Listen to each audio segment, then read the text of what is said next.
Hello. Hi. Hey.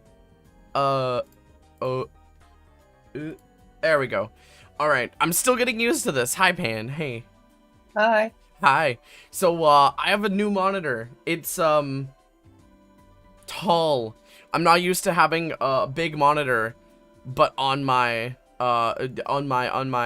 left side, because my left side used to be my square monitor. I used to use it for dedicated emulation in 4x3, but it's I'm gonna be honest, I wanted to try something new, and I found a $12 LG panel from my local thrift store, and it has component inputs. It has 5-pin. It has component, which means I can plug in my retro consoles to it, and I can play those alongside my PC, which is really cool. But yeah, Pan, how are you doing? What's new? I'm good. I'm debating whether or not I should order some midnight food again. You should order midnight food. I support this idea. Calf and I are most likely going to go get a midnight snack of some sort, because it's Wednesday night, and if you live in a city, you know what Wednesday night means. It means go fill your gas tank, because Wednesday night is when gas is cheapest over here. I'm not sure if it works the same way in America, but that's how it works Hey, is that a here. thing? Is What? that a thing? I didn't know that. That's the thing over here. I'm not sure if it's a thing everywhere.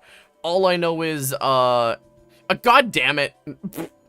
All I know is that, gas usually goes on sale the night, like Wednesday night. Because it's like the least likely time people get gas. Because they're like, oh, people aren't really gonna go anywhere, on Wednesday. They're not going on vacation yet. It's not like it's Friday evening or like Saturday morning when people are going and doing stuff, right? So, and it's all like it's Monday where you were putting off filling your gas tank, and then you have to go and fill up because it's the work week and you probably have a commute to do. Get fucked. Yeah. So that's what I usually do Wednesday after stream. I go for a drive with Calf because food and gas. Anyway, yeah, hi, hello, welcome in everybody. I have a new monitor. It's big, and it's really useful, because holy shit, I never realized how useful a vertical monitor could be, and now that I have one, it's like, whoa, because I can, like, I have so many things on my control panel here. It's so cool. Remember, you live next to the Canada's Texas, you get gas before the East Coast. That's true, but I need you to realize something. It's more expensive here than it is anywhere in the States. And I'm not joking. I'm not shitting you. I'm gonna do... How much is it? Oh, you ready for this? It's disturbing. So, at its peak, it was $2.30 per liter. Now, if we go $2.30 times 3.89, which is a gallon, that's 8.947. So that's $8.95 for a gallon of gas Canadian. And if we convert that to USD, that is $8.95. That is $6.42 a gallon. Jesus Christ. Yeah. So I pay on average over $6 a gallon for my gas. And that's pretty shit when you consider two things. My car has a 60-gallon gas, or sorry, not 60-gallon. Oh my god. My car is a 17-gallon gas tank, I believe. Hold on. 17 times okay, no, okay, my car is a 16-gallon gas tank. And my car gets 18 miles per gallon in the city. So woo.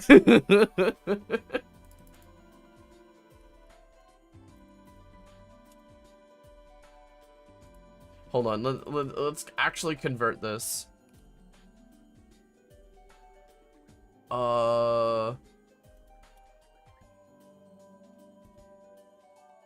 I might be getting worse, actually. There's a good chance of getting worse. Okay, I get 400 and something kilometers off of 60 liters, so that's like...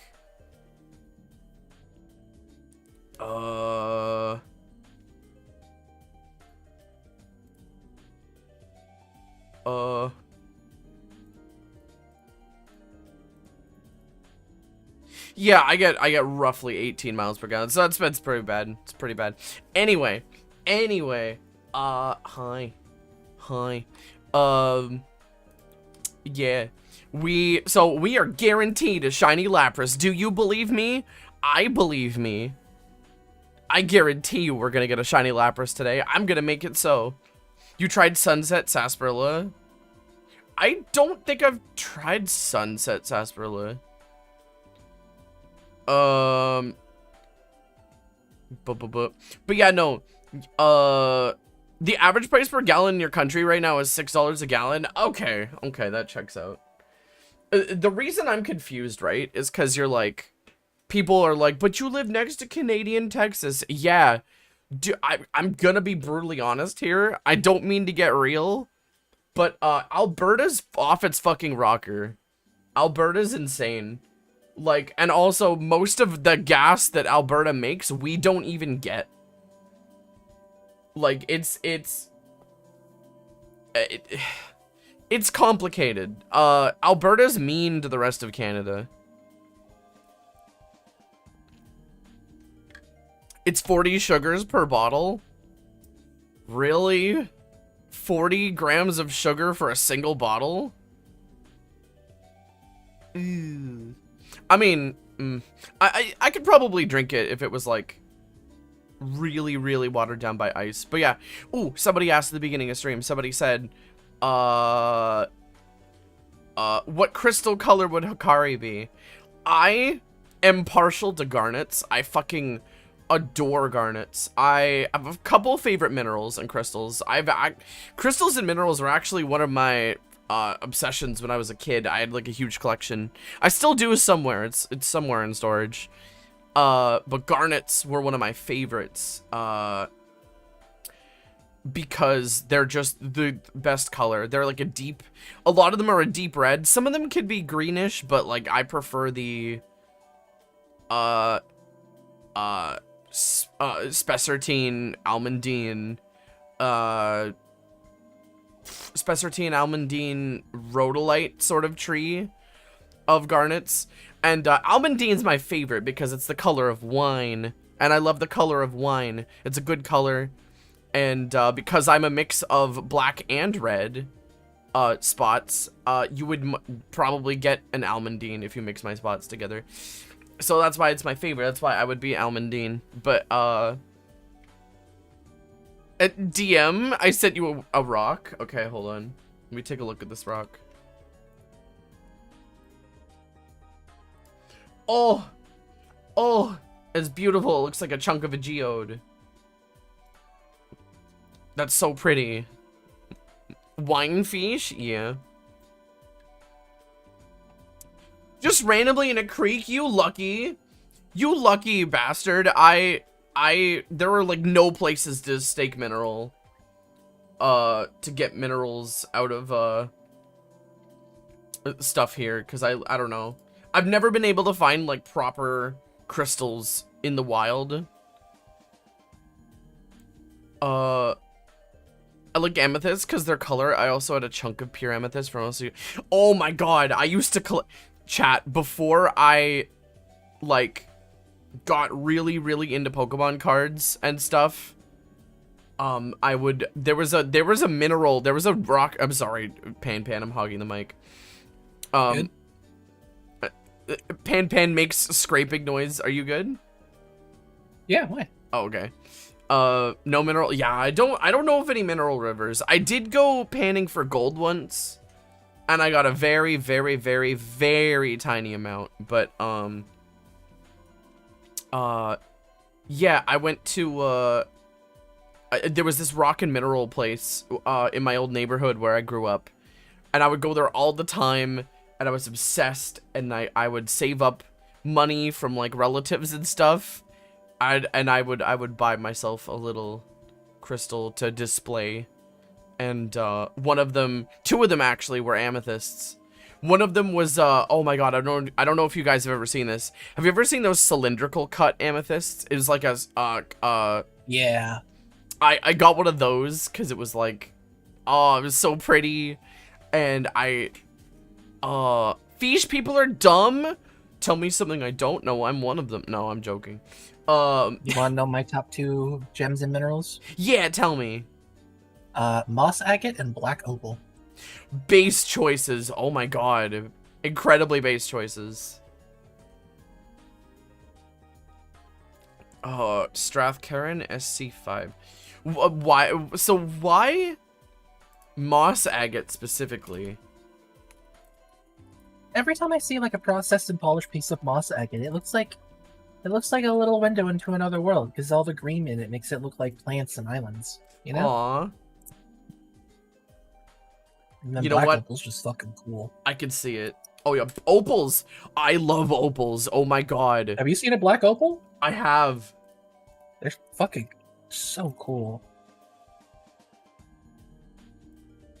I think I will say my favorite material for jewelry is polished abalone.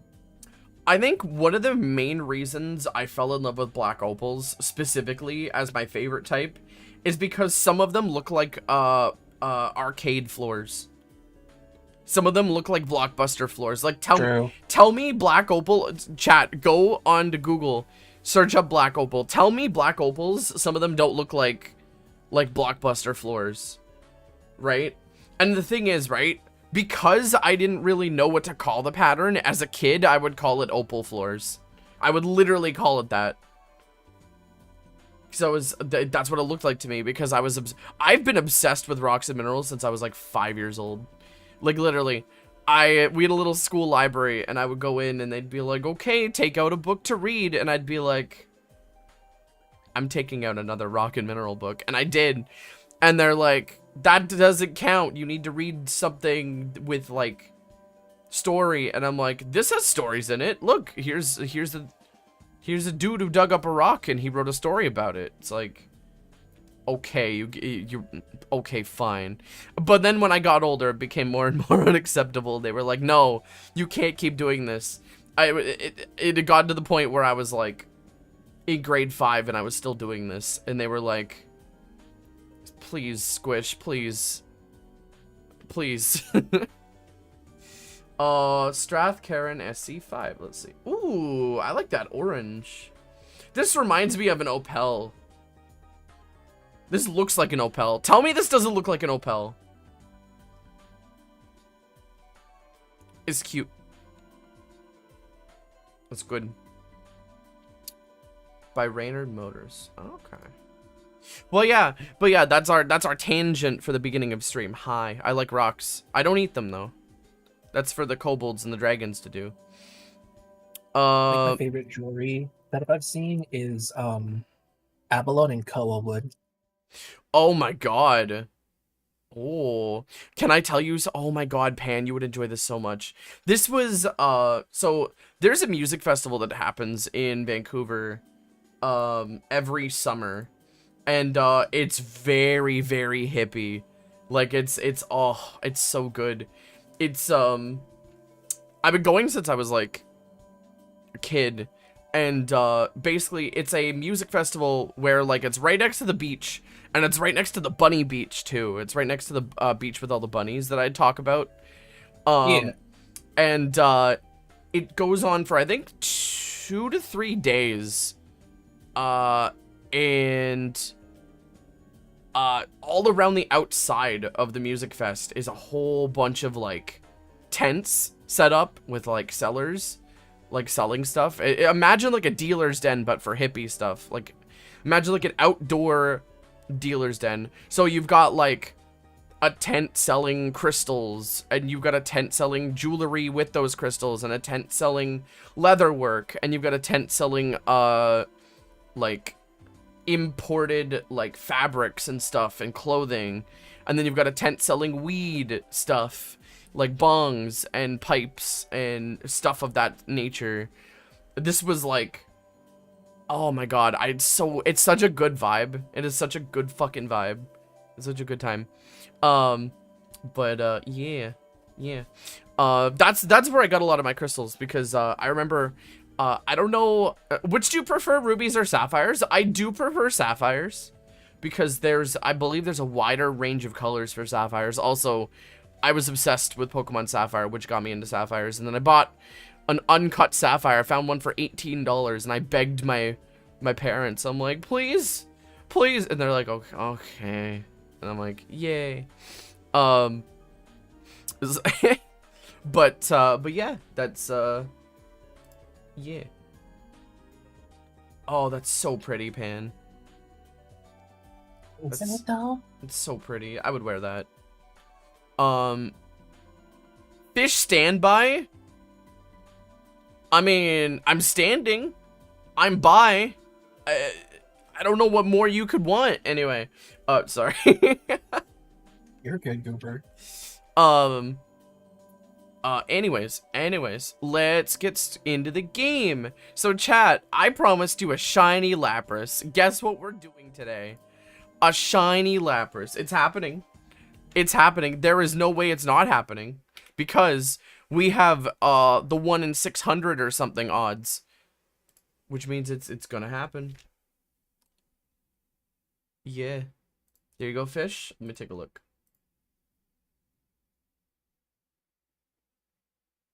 Stardust war paint. Oh, I see what you mean. Oh, okay. Prediction go? Oh no. What kind of prediction? Uh-oh. Alright, well, Pan, are you ready to get started? Let's do it.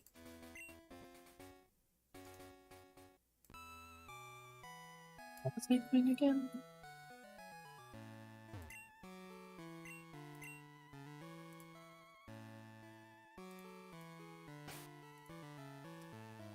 Okay. Here we go.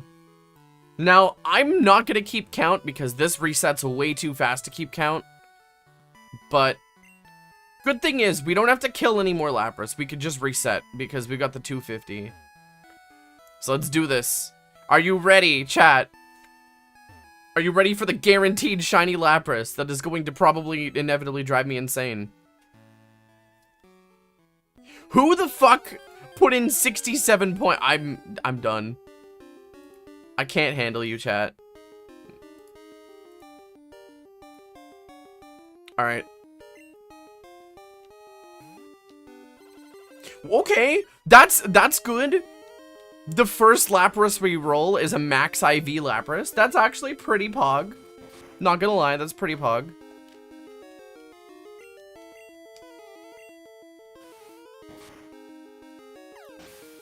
But yeah. I hope you guys are all doing good. I hope you guys are all having a, Ooh, another perfect Lapras. Ooh. I haven't done this way.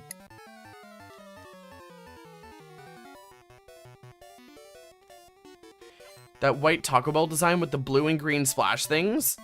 Ooh. Ooh. Like Dixie cups or whatever. Lots of perfect Lapras rolling.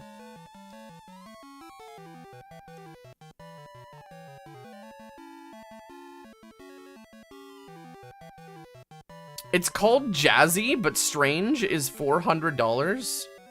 What?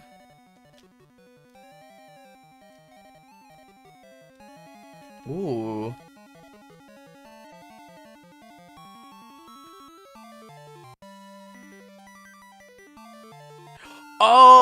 Oh, stat track. Sorry, can you tell can you tell what games I played? I'm sorry. I'm sorry to disappoint you.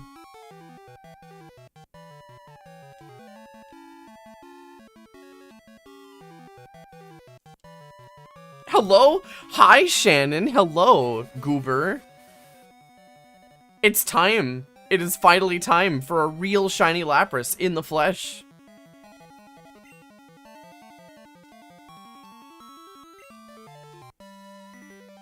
What the fuck did I do to deserve this? What, being locked in here looking at Laprases?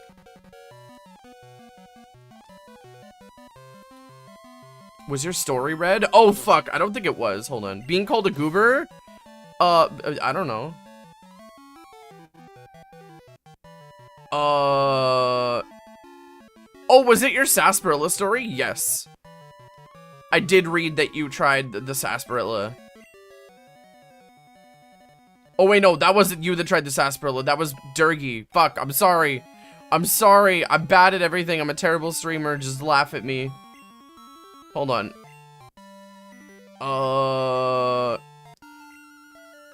You watched the newest Midwest safety video? It was a drug dealer busted by mounted cops. The dummy tried a foot pursuit against horses. Wait, did it take place in Canada? Or was it in the States? Lapras is hot? Well, brave statements here only. Lapras is hot, says Shannon. Oh, it's in the States. They have Mounties in the States? Scolipede is best? Calf would agree with you. What if I said Jinx is hot? Jinx is a problem. Jinx is probably my least favorite Pokemon. Mainly because, the design is just no.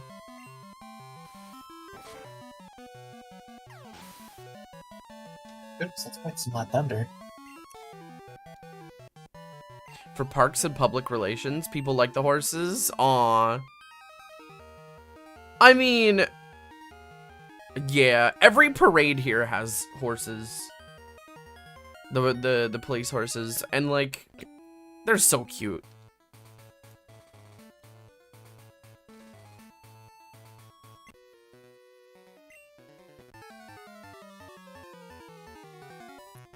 Horses can't survive in the US because the air is too air here? I have no idea what the fuck you're talking about.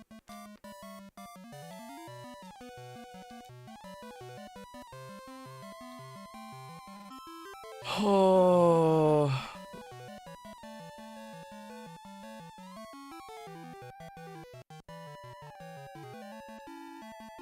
Waiting for the accidental shiny reset? Oh, don't you worry. It's probably gonna happen. I'm joking. I'm joking. It's not gonna happen. Hi, Zanril. Sorry, Pan. No, you're good. A big storm just rolled in out of nowhere. Uh-oh. If you accidentally shiny reset, you gotta gift subs. If I accidentally shiny reset, I'm ending stream. And I'm crying into a pillow. For 3 hours. 1 hour for every stream we've been stuck doing this.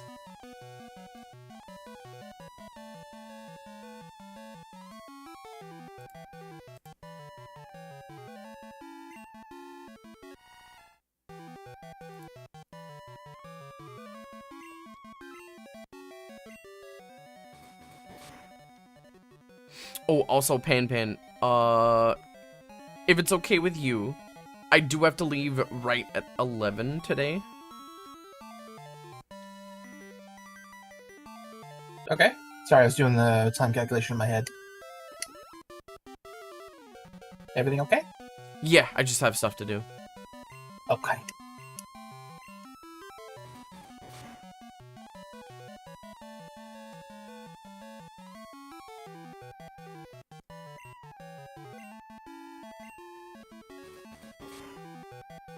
If we crack Egg Pan, does Yolk Pan come out?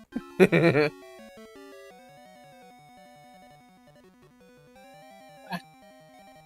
you go. You post another food menu from Yakuza? Where'd you post it?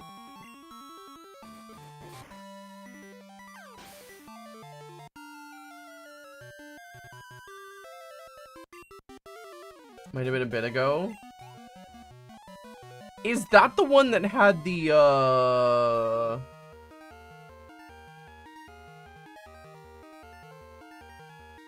Oh, I forget.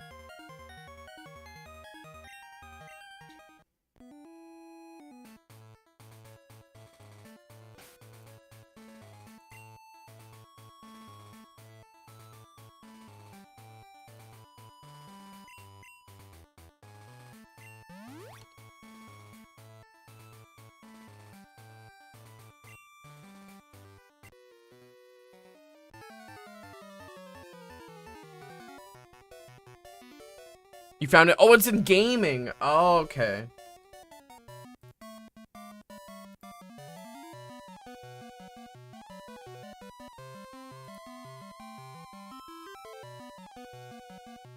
Okay.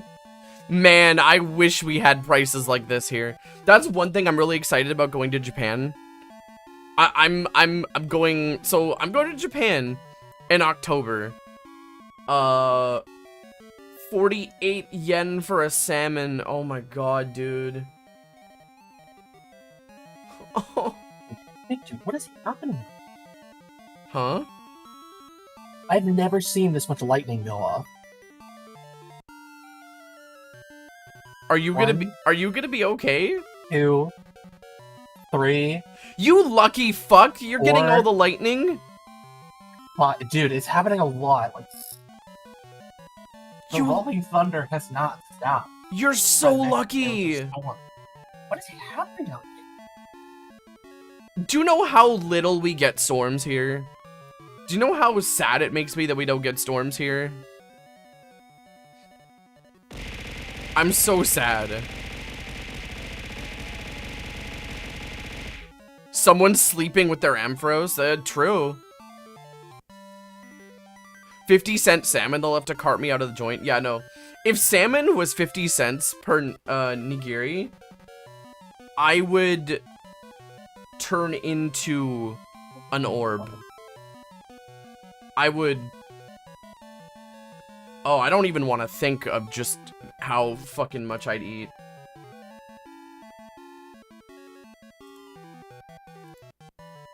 God.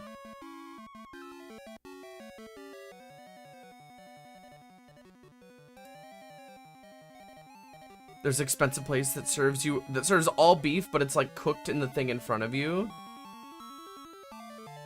What, like teppanyaki? Or like...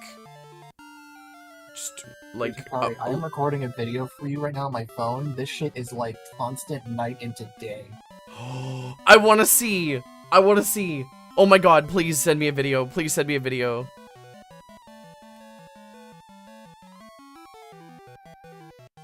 Also, sorry if the outside image is blurry. We had to seal the windows for winter. No worries. Alright, I'm clicking this.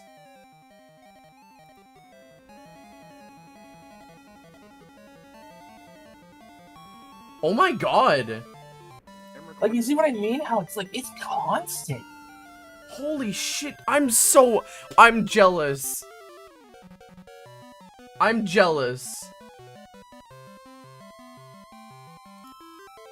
Man. Chat, we get no storms here. Do you know how fucking like rare lightning is in Vancouver? I don't know why we don't get lightning here, but it's so rare. Cause like, oh my god, I remember the West Coast Blues, yeah. I remember that there was one night we were finally getting lightning and I was so excited. I was like, oh my god, oh my god, oh my god, oh my god. I got in my car and I drove to the beach to set up my camera and take like some time-lapse shots or whatever. And I remember I was so excited. There was a cop in the other lane, in the oncoming lane, and because it was raining, it was really wet, I e-brake drifted the corner. I popped it, and I drifted the corner. The cop didn't do anything, and I'm just like, oh, that could have been really bad. I was very stupid. It is raining so hard that I can hear it past a fan, an AC unit, the game, and you through my headphones. Oh my god. Taking off my headphones, my room sounds like a fucking airplane. Oh, that would be so nice right now. Give me some of that. Give me some of that. Actually, hold on. I'm not going outside. I feel like I'm gonna get sent to God same day delivery if I go out there in that. I'm pulling out my weather radar. Hold on. Rain showers, no shit.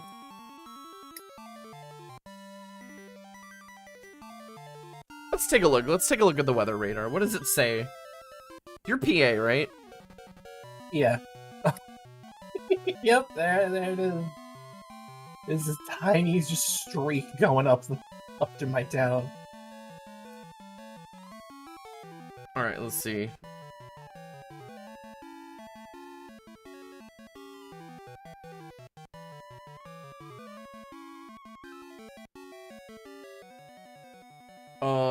Chat, I'm a little stupid. Hold on. I don't know my states. We're across the lake from Toronto.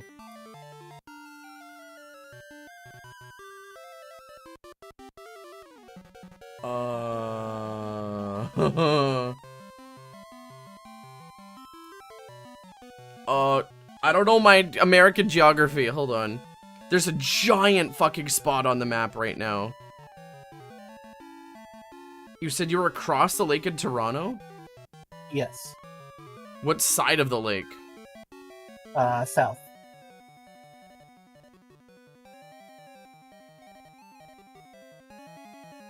Okay.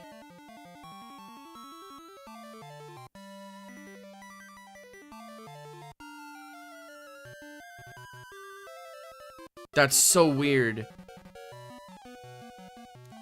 There's like...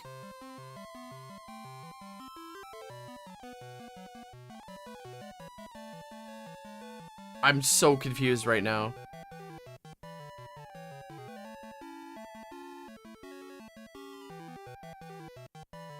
I don't know my fucking geography, dude.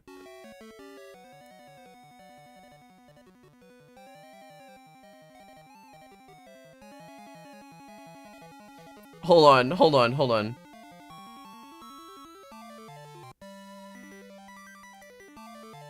It says there's a giant storm front coming in from... Come on.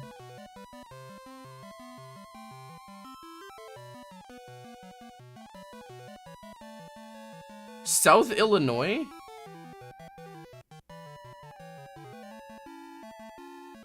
We are to the right of Illinois.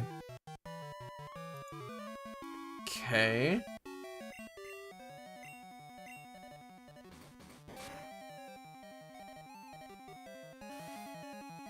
Yeah, it doesn't really show much in your area, which is weird.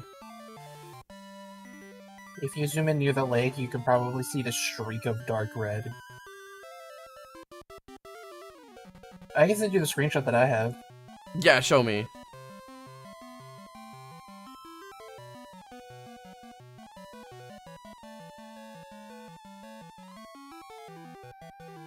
There you go, I circled where I'm at.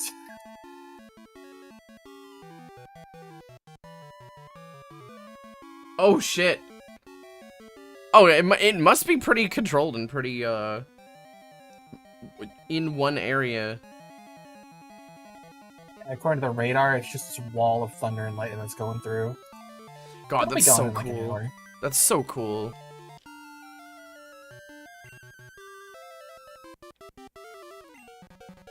Fun fact, thunder snow happens where I live, just naturally. Oh, is it pretty? It's usually hard to see during a blizzard, but there is something crazy about seeing an entire blizzard backlit. God. I think the most lightning I've ever seen was at a very... Akari, you're adorable? No. I just like lightning. The time where I saw the most lightning, so every summer there's a fireworks show that happens in Vancouver. And, I don't think they're doing it anymore because, people aren't allowed to have fun things anymore. But, it used to be a thing like every year since like the 80s. They would do fireworks every single year, and then you tune your radio to the station, and they'd sync the fireworks to the radio. Like, they'd sync it to the music they were playing on the radio. It was the fucking... It's so nostalgic. It's so good.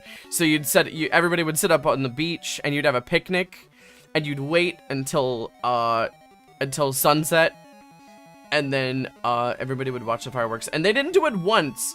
No, they do it 3 to 4 times in the summer. And it was just, oh, it was so good. That was also at the Bunny Beach. But there was one time a friend of mine was like, hey, I have a friend who lives on a boat. And I'm like, okay. And they're like, would you like to watch the fireworks on my friend's boat? Like, it was, and this is a whole houseboat. This isn't like, oh, this is a little fishing vessel. No, this is a houseboat.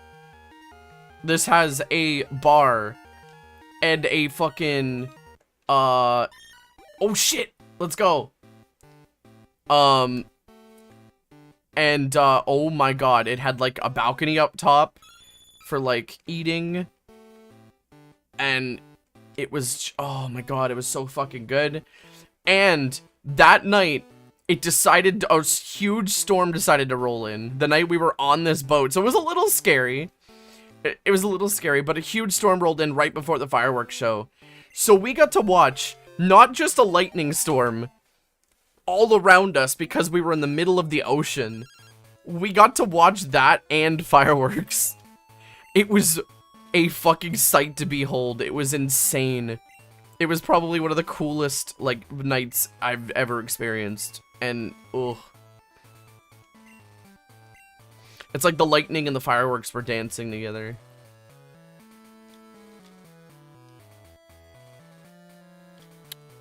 They also had an Xbox on that boat, so I played the Xbox. Unfortunately, I was too young to drink at that time, so I was not allowed to have a booze. But yeah.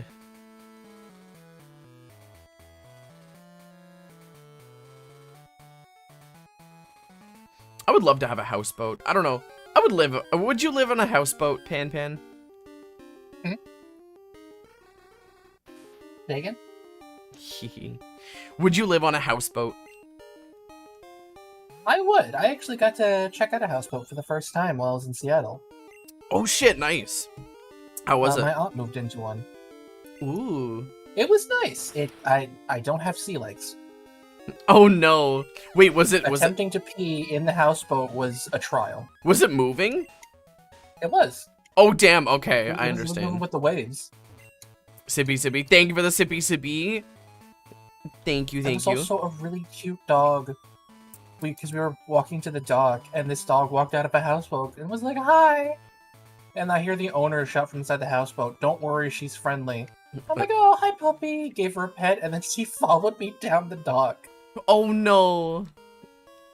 And I'm like, I gotta go in, you can't come in here, this isn't your house. And she, like, wagged her tail, and then just turned around and walked home.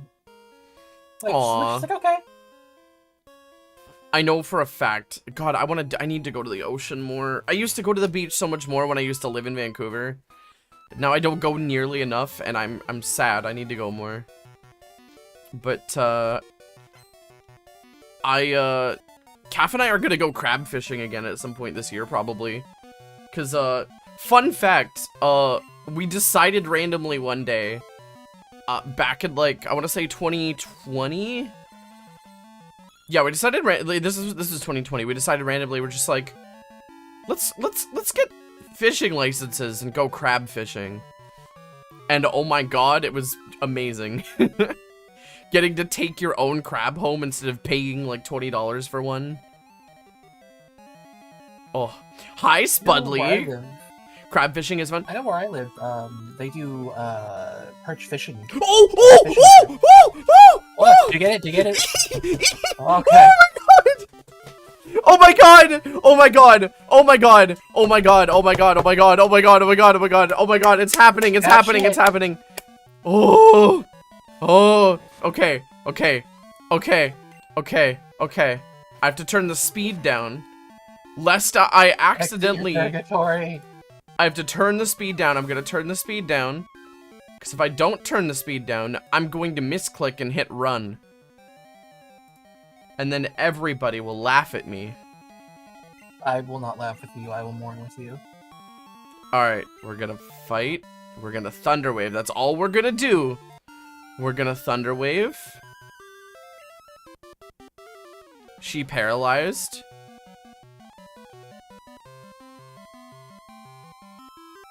I'm going to tackle. Just a little bit of tackle.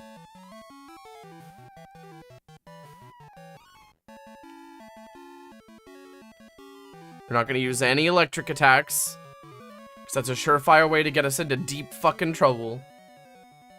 Only a small amount of head trauma. Exactly. You can farm shiny Ampharos? Don't do that to me. You know I'll do it. Okay, now we catch. Now we catch.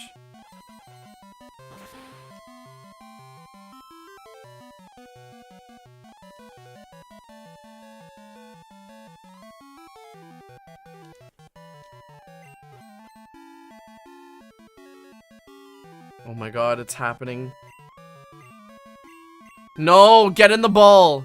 Get in the fucking ball, I swear to god. Can't run away, can it?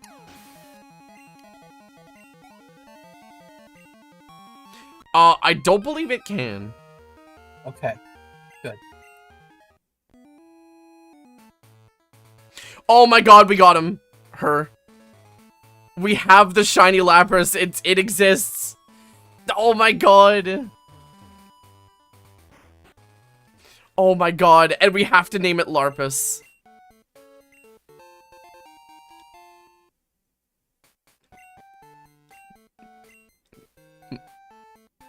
I wish I was 485 pounds. Say no.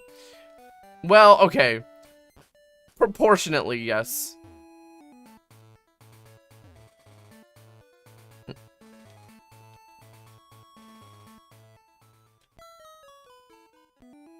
And now we save.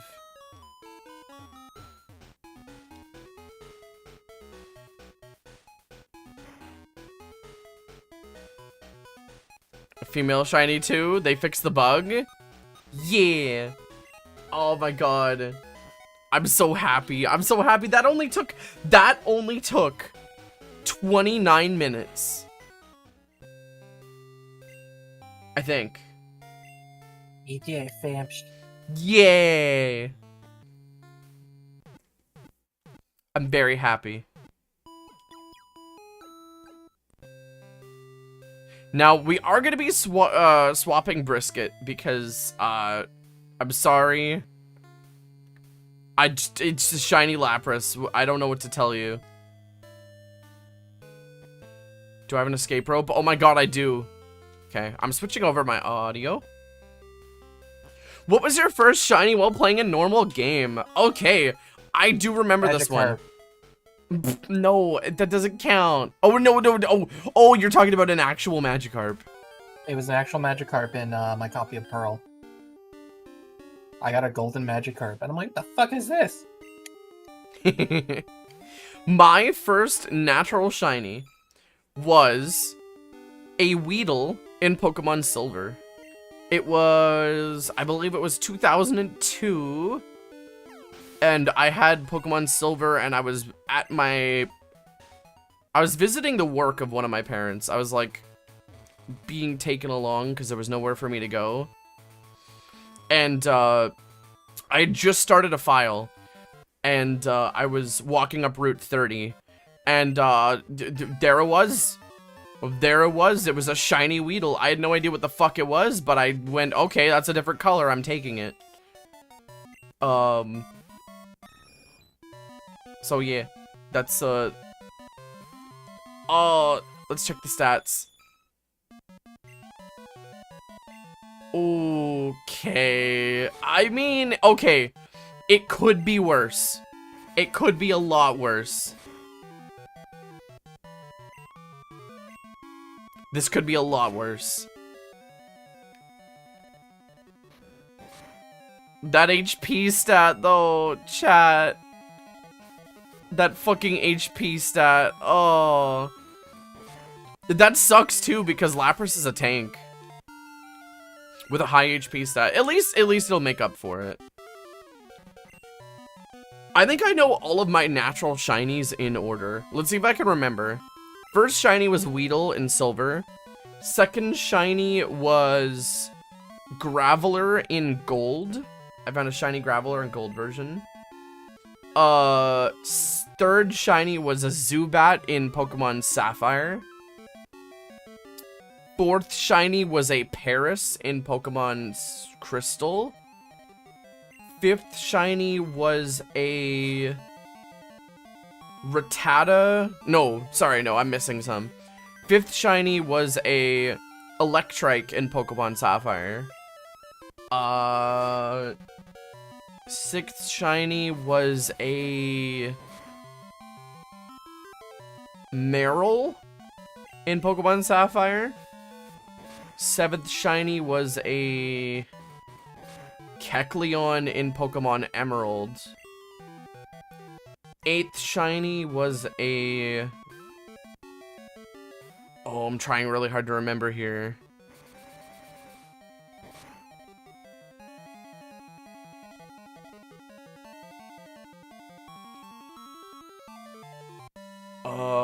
Eighth shiny was a Rattata in Heart Gold.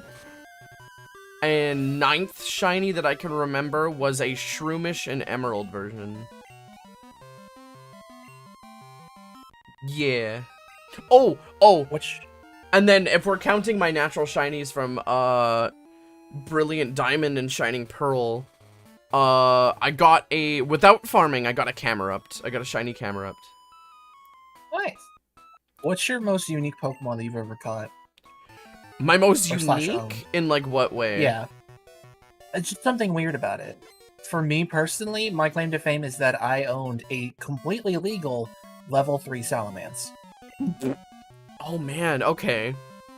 It was because in Sun and Moon, Pokemon could SOS. And if you did that with Bagons on the first island, there was a 0.5% chance that they would summon a Salamence, but it's scaled to their level, so it would be a level 3 to 5 Salamence. Oh, okay. I'd have to say my most unique Pokemon I've ever owned in a Pokemon game was a purified Lugia from Gale of Darkness that got transferred to my Emerald version by my cousin.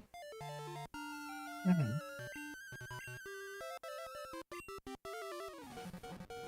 It was, yeah. Oh, come on, OBS, don't be like that.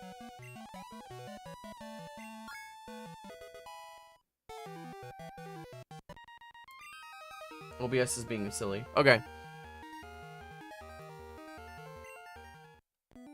Actually, let's check out what are the attacks?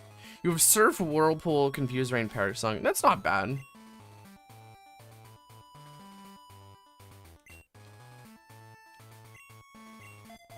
Now, who here has strength? I'm gonna guess. God, I'm playing hard mode.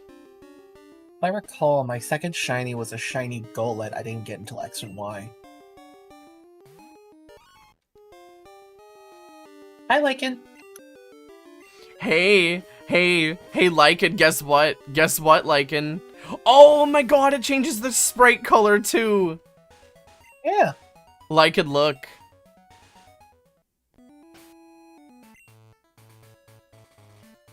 Yeah, you never noticed that Salad Bar's pink? Oh, that's super cool. Okay, that's super cool. It only took 29 minutes. This time. Do we have to insert a shiny Pikachu? Oh my god. Chat, no. Bad. Bad Durgy. Spray bottle time. This turducken recipe is really weird. Oh my god. Oh my god. Hehehehe.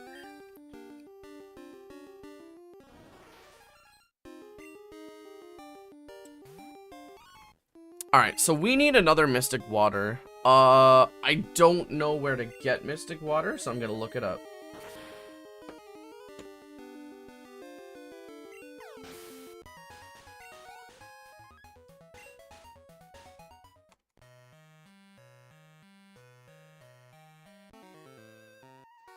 I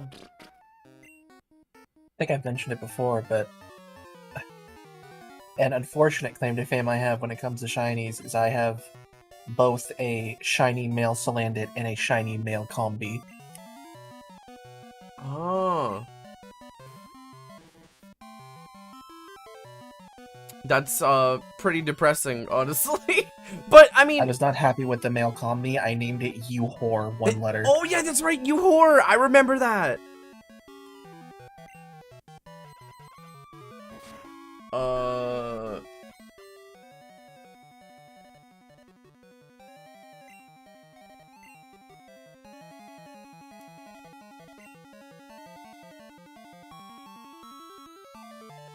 Where the fuck is the Mystic Water in Crystal Clear? Can you buy them? Or can you only get them? Of that I am not aware.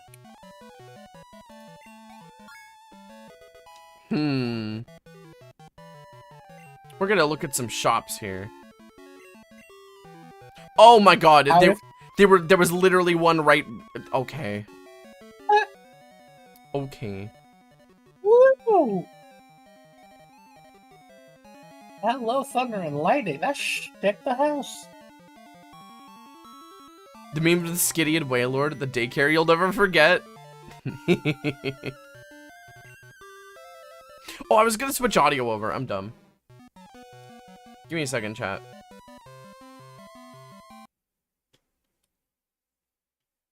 You know what that means? I don't.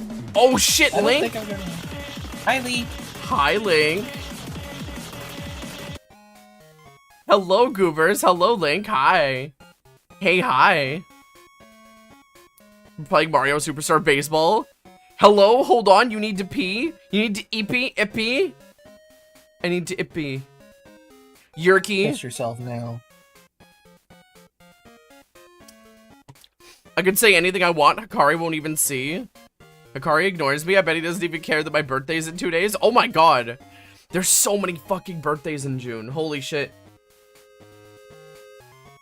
Well, oh shit. That means your birthday's on Friday. That means you'll get to maybe pop in my stream on Friday, and I could wish you a happy birth. But yeah, hi Raiders. Hey. Welcome in, everybody. I hope you're all having a good night. I'm having a good night. Guess what I just got, chat? Actually, you know what? I'm gonna wait for Link. I'm gonna wait for Link to come back to show you what I just got.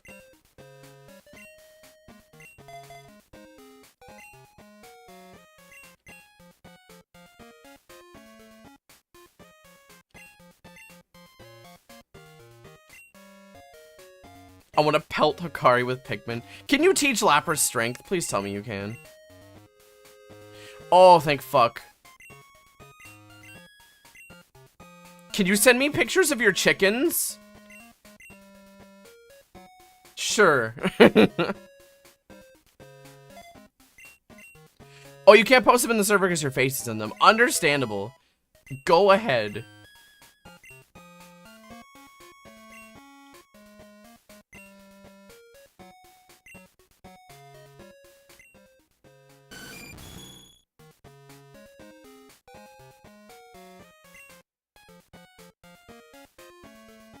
There's so much work and so snake prone. Aw. Honestly, if I were to have any, if I were to like farm, if I were to have any livestock, I would probably have bees. I don't know, I love honey. I think selling some honey would be cool. Bees are neat. I think I would have bees. All right, so we're gonna do make your own mead. Oh my god, yeah.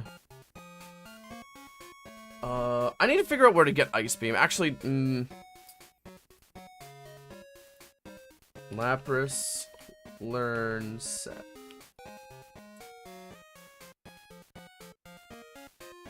The Gen 2 learns that. Oh, Lapras learns Ice Beam in 1 level. Okay, never mind.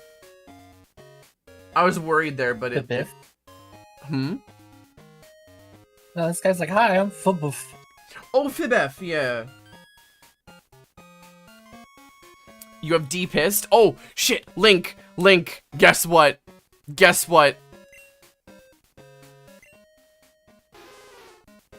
She is here. It happened. Aren't you proud of me? It only took 29 minutes. I'm so fucking overjoyed. Get my queen? I already have a Nido queen. What if I told you I may have replaced the Nido queen with the Lapras. You just need a shiny Ampharos. I'm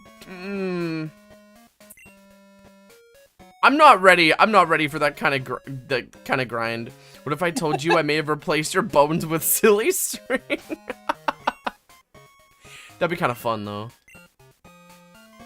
I sent you my chicken. Please respawn. D shrimp, D sippy. Thank you. So, Link, I have an idea. Summer classes are going a lot easier than I thought they would, and I think I should have some free time to start streaming again, and I have an idea I want to run by you. Oh, they're so cute. Remind me about it later, because I'm probably going to forget. Oh, they're so cute. I love chickens. I love chickens. God. That's adorable. Ow, ow, ow.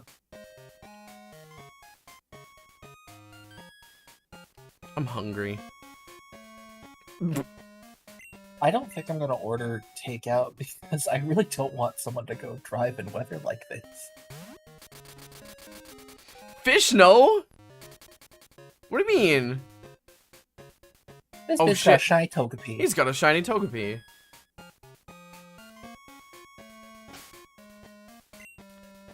Sorry for bursting in the chat and yelling that you need to pee. But... Huh? Why are you sorry? Oh, the overworld sprite. Look, chat.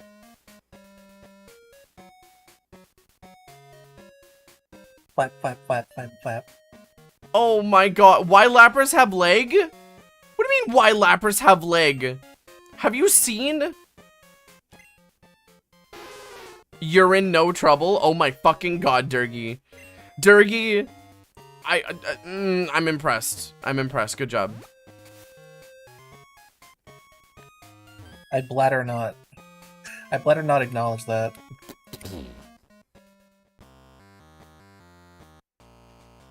Boo.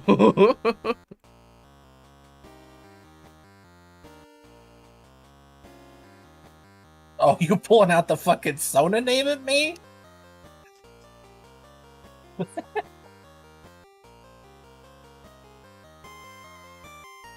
Alright, we're gonna grab the Never Melt Ice, and then we're gonna be...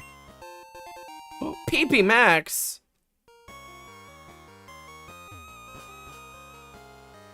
Do I have Rock Smash? I sure fucking don't.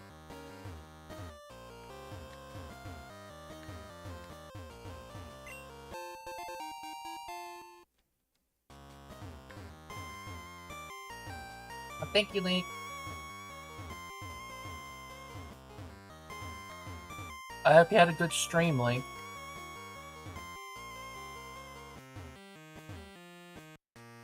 Oh, I'm dumb. I could have sent Pan unsolicited chicken pics.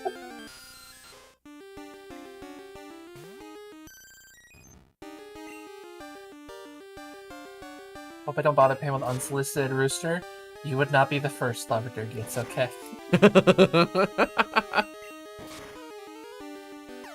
You can't. God, those things are huge. Forgot to turn my battle scene back on.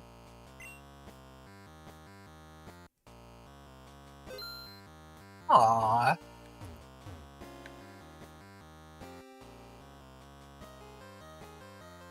Have y'all ever seen curl feather doves? I don't think I have. They look like a coconut cream pie. Really? Yeah. Was it doves? Was it pigeons? I feel incredibly stupid right now.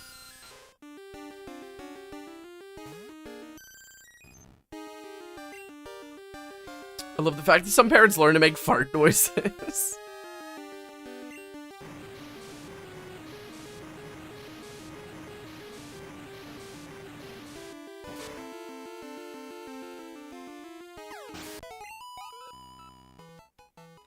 Here you go, Squish. I'll send you a link. But yeah, they are a domestic breed. They're not like this in the wild. But yeah, they are doves and pigeons that have curly feathers on their wings. Oh my god. That is so fucking cool.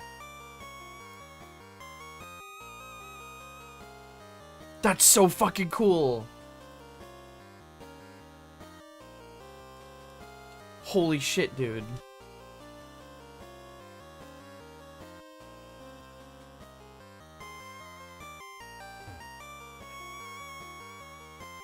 Also, chat, I'm having a moment.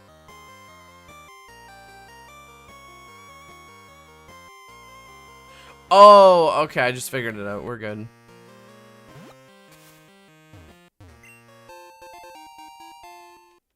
I may be a little stupid.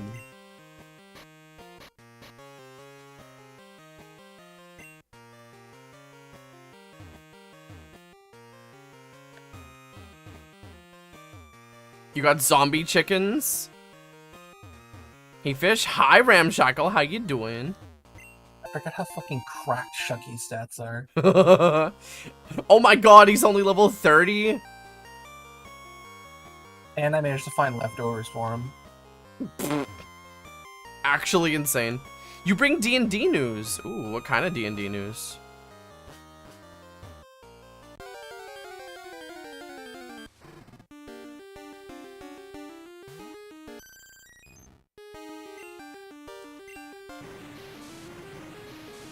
You said my players to fight a femboy demon mid-boss.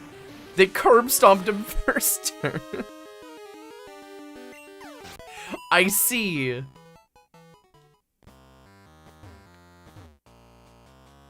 Oh. Do I have Rock Smash? Hold on.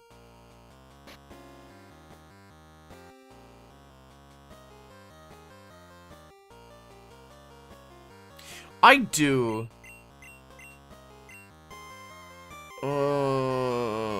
Do I want to temporarily teach my Lapras Rock Smash?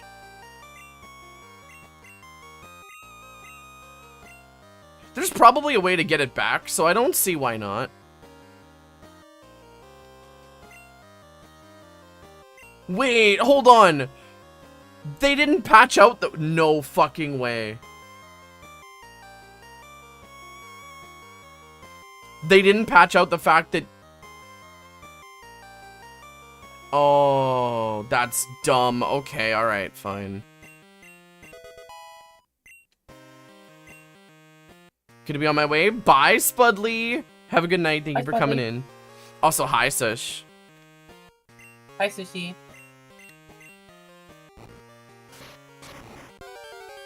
Oh, there was something in there.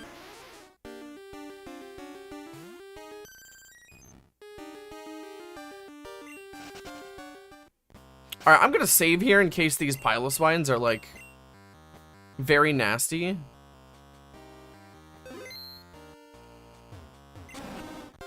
Oh, they are nasty. Okay. You know what? That's not too bad. I could farm Piloswine if I really wanted to.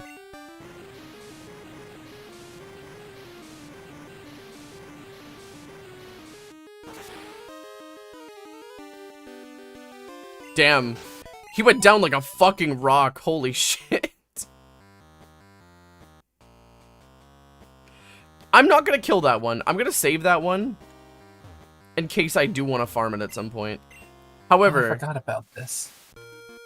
I do feel like there's something important in this water.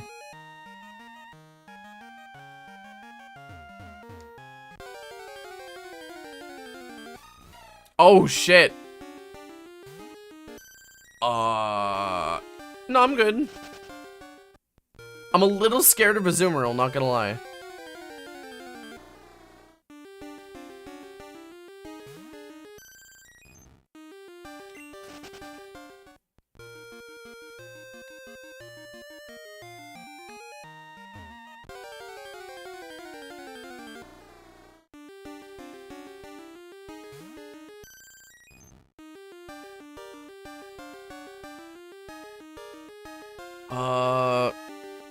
Commentating over Mario Baseball CPU gameplay is shockingly fun. We also introduced the world to Monty Fat Chud Mole, the MVP of baseball until he was forced to retire.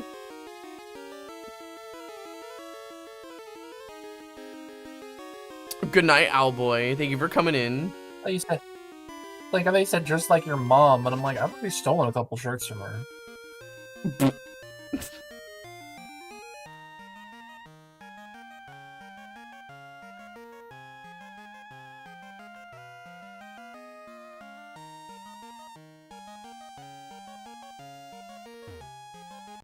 What was one really stupid thing you did as a kid because you thought it made sense? Oh boy. When I was a little kid, I would do experiments with my science kit, which would be me taking things from around the house, putting them in a test tube with water, and then putting them in my closet and forgetting they're there.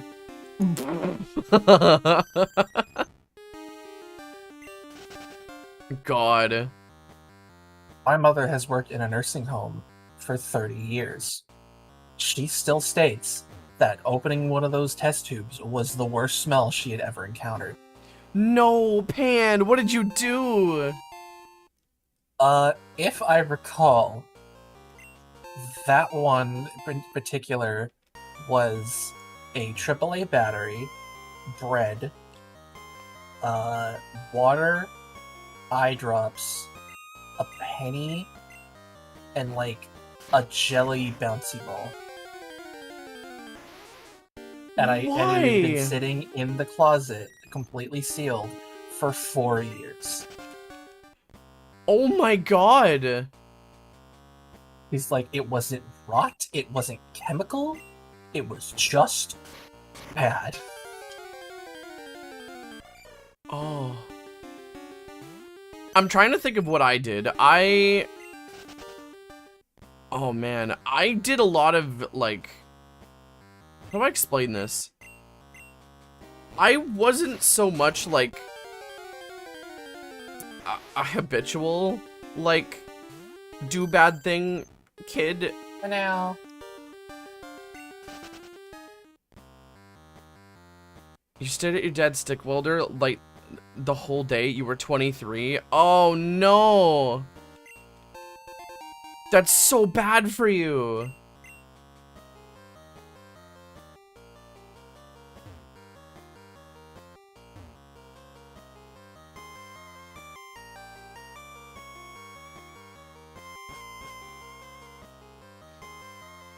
I thought it was different because stick welder. You poor thing. Your dad was really concerned? Oh no.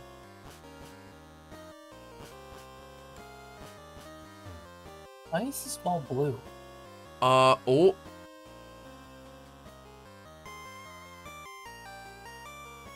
Why is that ball blue? You should probably save before, just in case.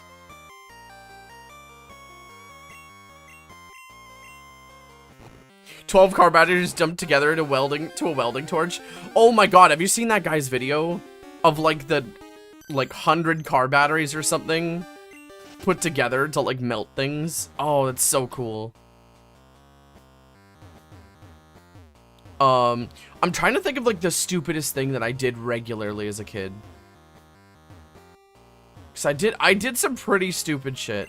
Oh, balls.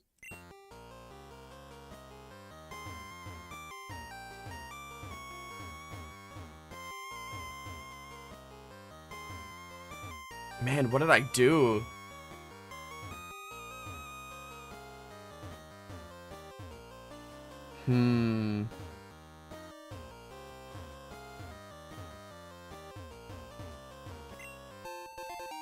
How do my dudes? Hope y'all are doing well. Zealous.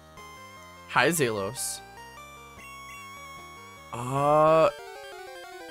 Did you mix all the drinks in the machine into one super drink? I did regularly make swamp water. I did do that a few times, but that isn't bad. That's just a kid. That's just kid doing kid things. It's not weird. I'm pretty sure we've all done that.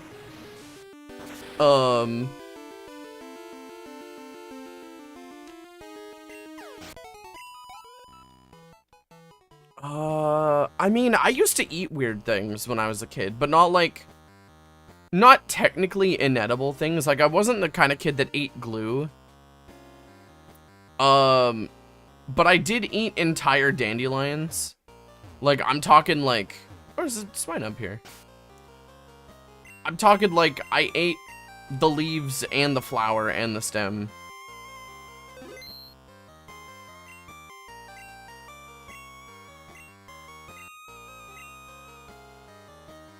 Okay. Somebody owns that swinub. Ooh, can I tell you how I lost nightlight privileges? Yeah. So bear in mind, I was 3. My mom was cleaning my room one day, and she found. No.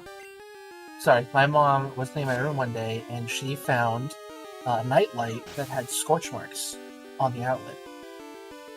Okay. And she was like, "Oh my god, this nightlight's like from when I was a kid. Like maybe it was just it's gone bad. Oh my gosh, it's gonna start a fire," and she threw it away. Okay. 3 months later, she's cleaning my room again, and under my bed, she finds a penny with 2 perfect parallel grooves melted into it. No. And she goes, hey kid of mine, what's this?" I'm like, "What's what, Mom?" And she shows me, and she's like, "What's this?" And I went, "Oh, I put that penny into the nightlight and kicked it, and fireworks came out." She's like, "Okay, you're not allowed to have a nightlight anymore." Oh my god, Pan, how old were you? I was 3.5. I had no fucking clue what I had done. Oh, I've already fought all these people. What the fuck? Why did I always fight? Oh, okay, I think I remember doing this. Holy shit, Pan. God, okay, here's the thing. I was a very scared kid. Like, I would get up to no good. But I was very scared of, like, because both of my parents were, like, academics and, like, they were quite smart. They scared me about a lot of stuff really early. Like, I got to learn how, like, computers worked and electricity and stuff, and to respect machinery, and that things could probably fucking kill me if I was, fucking with them wrong. So there's a lot of things I just didn't touch, like, is it true you build PCs naked? Okay. There is a chance I built a PC naked. Do I not have Flash? I don't have Flash. But I don't remember which one it was. See, okay. So, it's not advisable to wear, like, socks or, like, a lot of clothing when you're building a PC because of the static electricity. But I don't generally do it naked.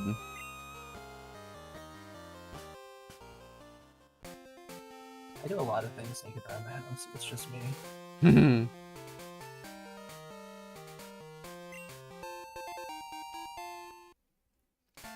I set a carpet fire. Is my kingdom. I set a carpet on fire when I was 4 to make s'mores. And later, when I was 16, I turned a jack-o'-lantern into an IED on a military base. Needless to say, I'm not allowed to handle fire in the state of New Jersey. God damn. Good stuff, good stuff. See, everybody knows my, my fucking, magnifying glass story. I used to love to burn. I still do. I love to burn things into wood with magnifying glasses, because it's just fun. It's just good, right? But, Yeah, I got magnifying glasses banned at my school for a little bit because I was teaching kids how to do it, and I was only in like grade 5, I think, at the time. And like once you show kids how to do something, it's fucking over.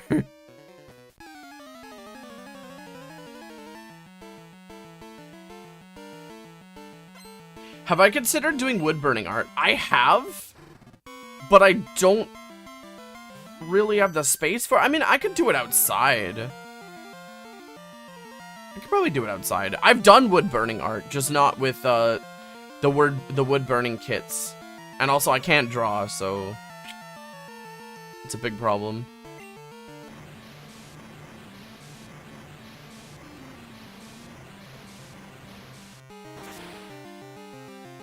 Oh, can I tell you what I got Mama Pan for birthday and Mother's Day? Yeah, tell me. So my mom loves building like those wooden puzzles, Okay. like the ones where you know, you get like a bunch of plywood sheets and you build it into like a little robot music box. Oh, okay. I bought her a set of 2. They were both TVs. They're both styled like retro TVs. And then when you turn the dials, they turn on lights and music, and like little scenes play. And one Aww. of them is a fairground. So there's like a carousel and a Ferris wheel. And another one is a river by a sakura tree. That's adorable. And for the birthday card, my favorite tree, for context, is a weeping willow. I think they're very pretty. Okay. So I got her a birthday card that had a giant pop-up weeping willow, and on the inside I wrote, though the days may feel short and the hours may feel long, know that you raised a willow proud and strong. You sap. Oh my god, you absolute sap. Holy shit. That's adorable. And that's just for birthday. And for Mother's Day, I got a laser engraved piece of plexiglass, because my mom is super into astrology, of the night sky over where I was born, as well as the phase of the moon, the date and time I was born. And it says, "Dear Mom, I love you to the moon and back." You're something else. You're incredible.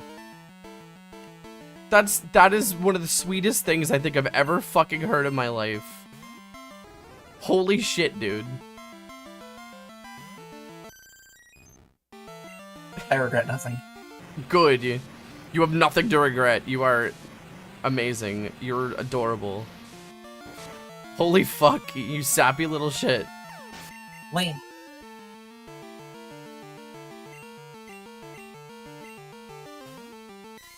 Akari wood burning all the shark dicks on the wood. Maybe.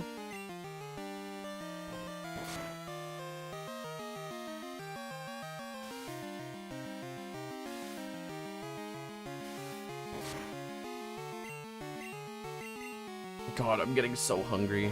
Oh, I don't. Oh.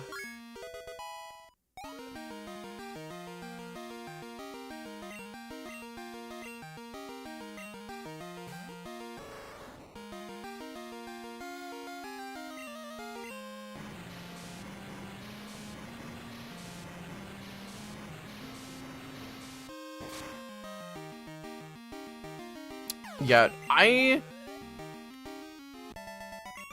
remember, I shared the embarrassing part about the pumpkin IED. The sergeant who collared you was your own sister? Goddamn. Hi, Akari. Hi, Jamie. I shoved a firework into a pumpkin sideways one Halloween because I thought that would be a good idea, not realizing the firework had the force to explode through the pumpkin. I thought it was just gonna spin out in the pumpkin. I thought it was just gonna, you know, just go wee and then like burn the inside of the pumpkin. Nope, this firework had the power to shoot straight through the side of the pumpkin, and I didn't realize that. So, I got the shiny Lapras? I did. But yeah, my You wanna know dumbass. something fucking crazy. Yeah. So back in the old townhouses I used to live in, one random summer day, one of my neighbors in the same building knocked on my door, and it was like some like mid-20s college kid, frat bro. He's like, "Hey, do you have any tinfoil?" And I'm like, "Oh yeah, here you go." And I gave him like 2 square feet. I'm like, "What do you need it for?" He's like, "Oh, I just need it for something funny." Oh no.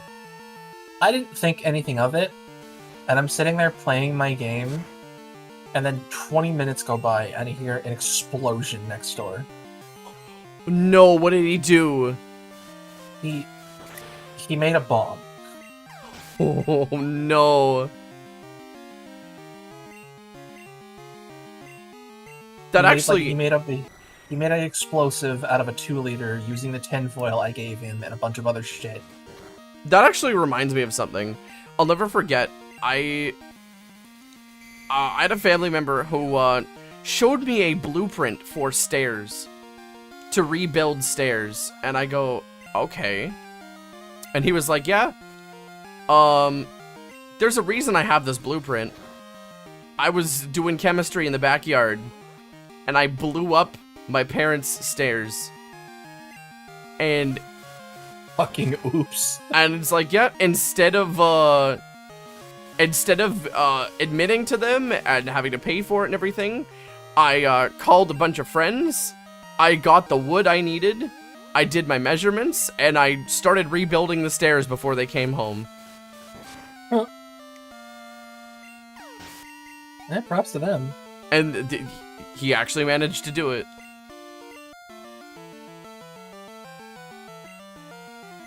Yeah, Ramshackle, I'm aware, because my 13-year-old ass had to get talked to by the police. And they assured me, while I wasn't in trouble, I probably should stop doing things for strangers. And I remember saying, like, I just wanted to be a good neighbor. I thought he needed tinfoil for, like, burritos or leftovers. Like a good neighbor, Panpan is there.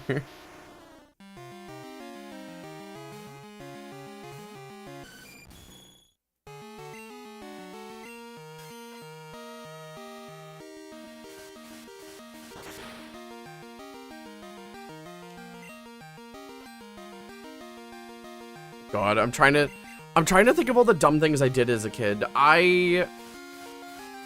So when I was camping, I got banned from using the fire because I was trying to set everything on fire. That is one thing I did. Just, I don't know, I loved watching what color everything burned. It was really cool. Feel jelly. I work for a gas station and I get to keep a bunch of taquitos and empanadas. Holy shit. I am jealous. Oh my god, I'm so hungry. Oh, why am I this hungry?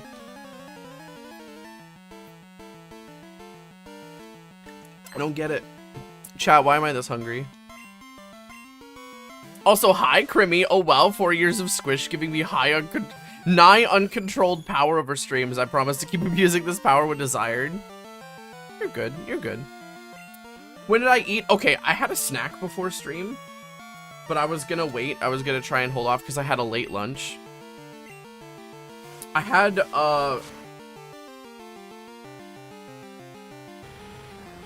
Alright, chat, I gotta show you this, because I don't know how to explain this. I'm Filipino, so I will make you eat. I feel you. I feel you on that. I am, like, I'm Western Ukrainian.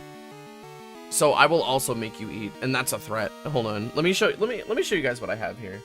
I'm a fat boy who can cook. I cook enough to feed a small army every time.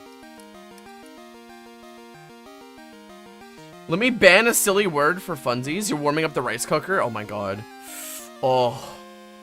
Oh. Okay, hold on.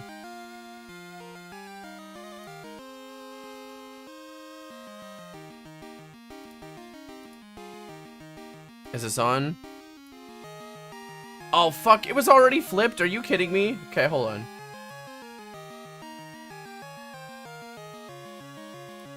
Is this correct? Okay, we're good. We're good. Chat, I don't know if you've ever had one of these. but, this is what I have. This is what I had for snack. It's one of these. It's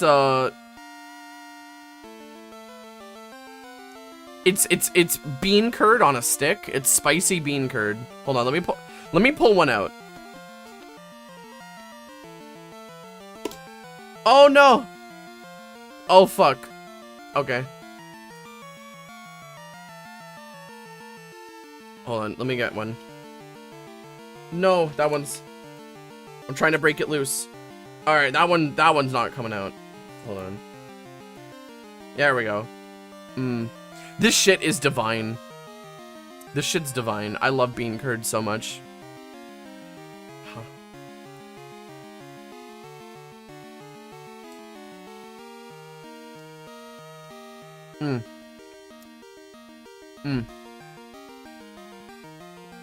God, that's delicious.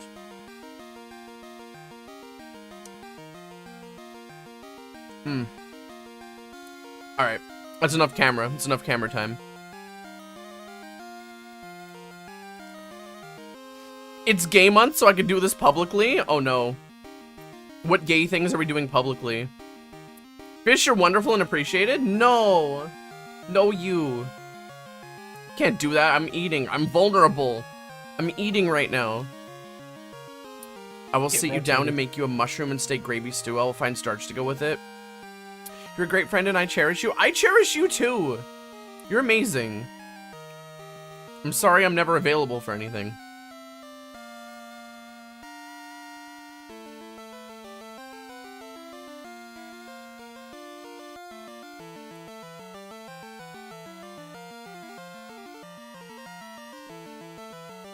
I want to do one of those game show nights that we had back in VV, where we the truths and lies about people, where we have to place we have to place the secret, like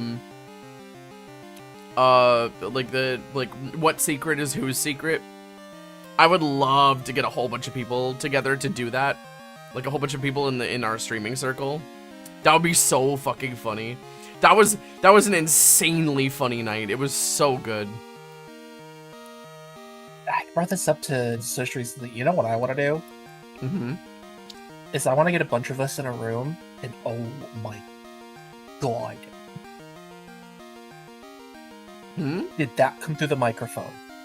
No, that didn't come through the microphone. Lightning just struck so close to my window that I have like the glare thing in my eye. Pan, are you gonna be okay? I don't fucking know. I'm not ordering takeout. I don't want someone to try this. That was so fucking bright. Oh my god. Anyways, like getting a bunch of us in a Discord call and giving like a topic of like, alright, what are the top 10 games for the GameCube? Okay. Because I feel like we can have a civil discussion and getting the list done and all that, but the closer we get to narrowing it down, the more we're gonna fucking turn on each other. You know, fair.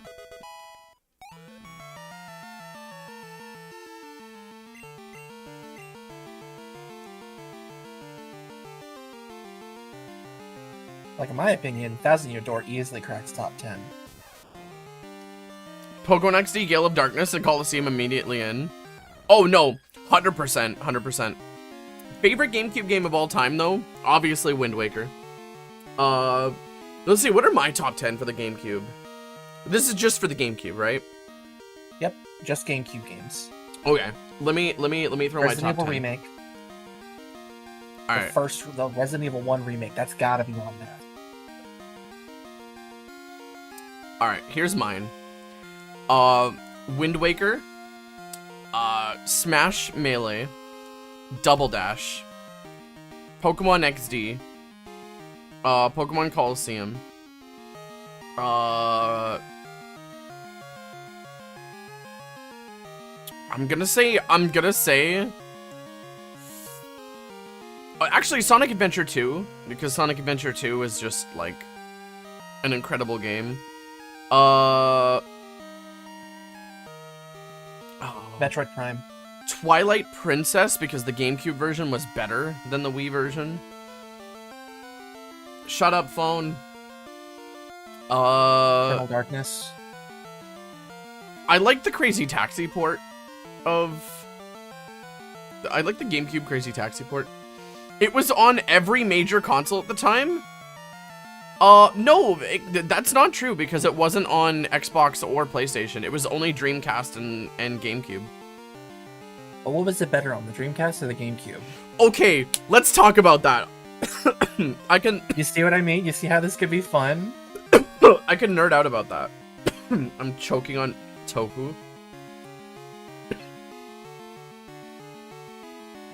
Give me 2 seconds. Holy fuck, dude.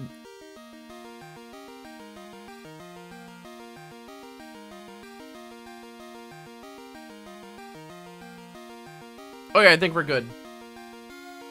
I forgot there were whole chili peppers in that. Alright. Okay, so... there's something interesting about the Dreamcast version of SA2 versus the GameCube version. So, graphically, the Dreamcast version is better. Because for some reason, the graphics library that the Dreamcast used was more complete, and it was designed to run on the Dreamcast, like, by default. So it looks wonderful. Like, the graphics of the graphics on the Dreamcast are superior to the GameCube. However, there are 2 things that the GameCube has the upper hand on. First off, controls. The controls on the GameCube are so much better than the Dreamcast. And second, performance. The performance for Sonic Adventure 2 on the GameCube is so much better than the Dreamcast. The Dreamcast dropped a lot of frames. I believe at a lot of times it was running at 30, whereas the GameCube is a consistent 60. And not only that, the GameCube had more connectability things. Like, you could do Tiny Chow Garden with the GameCube, and you could also do oh, what else? I think the GameCube, it was just a little more capable, if I remember correctly. But, yeah, there is one thing. It's not as pretty on the GameCube. However, there is another thing that the GameCube has an upper hand on, and that's, LOD. The LOD bias. The Dreamcast has way worse pop-in, if you know what I'm talking about. Pan? Yeah. Like, things don't render, like, entirely on the Dreamcast, whereas the GameCube could render way more. Actually, let me look that up. I want to look up why that is.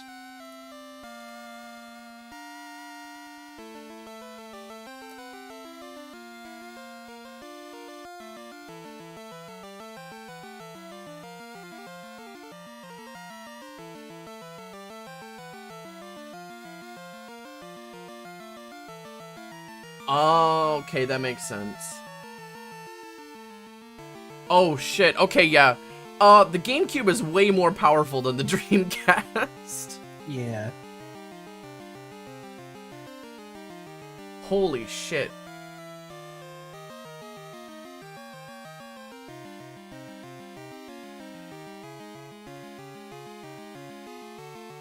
Yeah. Yeah, not only does it have, like, a way more powerful processor, it's got, like, almost double the RAM as well. Which kind of, it kind of explains why the pop-in is worse on the Dreamcast. Still, though, I am blown away by how good Sonic Adventure 2 looks on the Dreamcast. Like, the Dreamcast was definitely, like, oof. Like, I'm willing to say, and I know there's some people who might not agree with me, I think the Dreamcast's graphics are better than the PS1.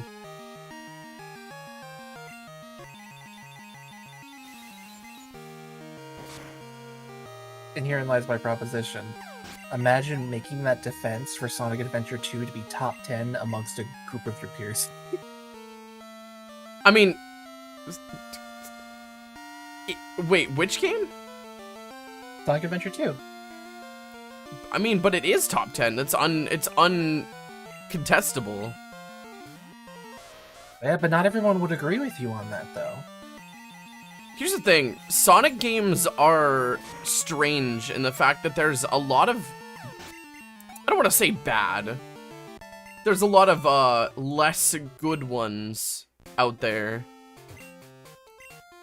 I know people like to clown on Sonic Adventure, and they like to be... Oh shit, hi Mezzer! Unleashing a 36-month attack to confirm your cuteness. I mean... Because, like, for me personally... Thank you for the sub. I don't think Sonic Adventure's top 10. Sonic Adventure? If we had to make a list where we definitively agreed on what belongs in the top 10 GameCube games, I don't think SA2 is top 10. Oh. Top 15. Top 20 handily. Top 15 easily. I don't think it's top 10. Okay, okay, okay. You see what I mean? How like, these kind of discussions get interesting? Okay. I mean, you could be wrong. Where's this For me cave? personally, I think 1,000 Year Door is an absolute shoo-in for top 10. But I know people, like, I know some of our friends would disagree with me on that. I have not played enough of 1,000 Year Door. I own it, but I never finished it, and I feel bad about that.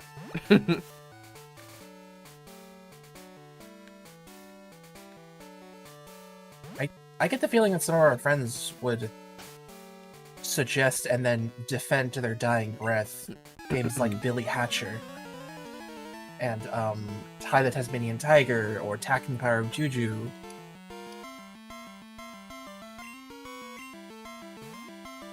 Yeah. That's kind of why I like the idea of having these discussions, because one, it shows us games and lets us be informed about games we never considered before, but it really gets into the nitty-gritty of what we all value as individual people. You know what? Yeah. It would be a really like, fun idea. Is Animal Crossing top 10? The The original Animal Crossing. It's up there. I don't know if it's top 10. I don't know if it's top 10. That's so hard. Save now? I'll save when I can, you dork. Yeah, Sonic games are very hit or miss. Like, here's the thing. Like, I'll get there. I'll get there. Don't worry, I'll get there. Man, Sonic games are like... Oh, poor Marzipan. Yeah, I think I'm in over my head here. I'm encountering level 50s. Yeah, oh, you went to Cerulean Cave? Of course you're encountering level 50s. Am I not supposed to be here? No! Do you know where that is, Pan? That's endgame in No. Gen 1. No, I have no idea. I went through a tunnel, and I surfed, and I found a cave, and I fell down a hole, and I don't know how to get out, and I don't have an escape rope. Oh, Pan. Pan, that's Cerulean Cave. That's literally post-League Generation 1 from the original game. Oh. Have you ever played Gen 1? It's Fire Red and Leaf Green. Okay, yeah. Fire Red and Leaf Green weren't nearly as dick-punching as Red, Blue, Yellow.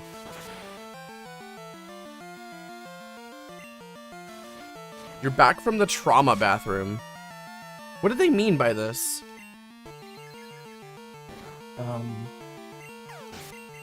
I think Sush would argue that Beautiful Joe is top 10. I know it's a lot of people. We know a lot of people who wouldn't argue Beautiful Joe is top 10. Okay. Super Mario Sunshine. You think that's top 10? I haven't played enough of it, but I do genuinely enjoy it. So I don't know where I'd place it. Yeah, Fire and Leaf Green have the Sevi Islands. Can I bitch and complain about something? Okay. I'm gonna go down a little childhood nostalgia path here. So, I obviously got into Pokemon in 2000, I think is when I got into Pokemon. And I played through Red, Blue, and Yellow. I played through Gold, Silver, Crystal, and then I got Sapphire in 2003 or 2004. I can't remember. But it was, you know, it was a good time. Then I saw Fire Red and Leaf Green get announced. And I was so excited because I'm like, oh shit, it's a remake. Like, I hadn't seen, like, I didn't even know that was possible. I didn't know that that was gonna happen, right? So here's little kid me, seeing that there's a remake of Gen 1, and I'm like, oh my god, oh my god. And then I'm remembering, like, Crystal, Gold, Silver, Crystal had 2 regions in it. It had Kanto and Johto. So my hope, my dream was like, oh my god, this is gonna be Gold, Silver, Crystal, but backwards. I'm gonna get to go to Johto, but I'm gonna get to start in Kanto. And I was so excited, and I'm like, oh my god, and then I remember playing through it, and when that didn't happen, I was very sad. I was so sad. I'm just like, what are these? Where am I? What are these islands I've never seen before? What's going on here? But yeah. But I grew to like Fire Red and Leaf Green. It's definitely one of the weaker ones in the series, in my opinion. Like, it's, I don't know, there's just so much that they could have done that they didn't do. But it's a good game. It's just not one of my favorites. Let me ask you this. Mm-hmm. Give me your top 5 Pokemon games, including spin-offs. Including spin-offs. All right, let's go. My top Pokemon game of all time is that a Wild Kingdra? That is a Wild Kingdra. I'm so fucking scared. I'm in some shit, dude. You should just run. Anyway, are you gonna try and catch it? Oh my god. I'm so excited. Pain, if you catch a Kingdra, I'm gonna be so excited. You used to love ball by mistake. But yeah, no, okay, top 5 favorite Pokemon games of all time. I'd have to say my number 1 favorite Pokemon game has to be Soul Silver. Like, it's so hard too, right? Because, like, Crystal, I love Crystal. And I love Emerald. And Crystal has more of the nostalgia factor. But in terms of, like, how much effort was put into the game and how much love was put into the game, Soul Silver is unbeat. It is unbeat. And also Lugia. So, I have to say Soul Silver is my number 1 favorite. Second favorite of all time has to be Crystal. Third favorite of all time has to be Emerald. And then the other 2 slots, I would have to give slot 4 to Mystery Dungeon Blue. Because Mystery Dungeon Blue was like the first game to make me cry my fucking eyes out. I think Mystery Dungeon Blue was A, partially responsible for making me a furry, and B, partially responsible for making me have empathy towards anything.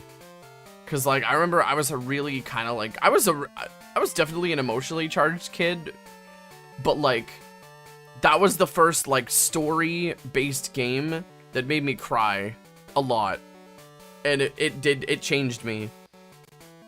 It changed me quite a bit. And then number 5, that's a tough one. I'd have to say, oh, number 5.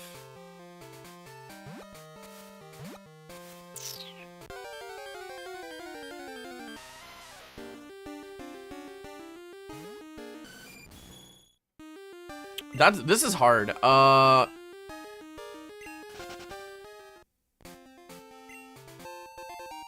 I guess Gale of Darkness. Mainly because, like, Gale of Darkness, it's not a super, like, oh my god, like, Gale of Darkness has a nostalgia factor to it. There's a crazy nostalgia factor to XD, because, first off, it was the first, spin-off Pokemon game I had ever played.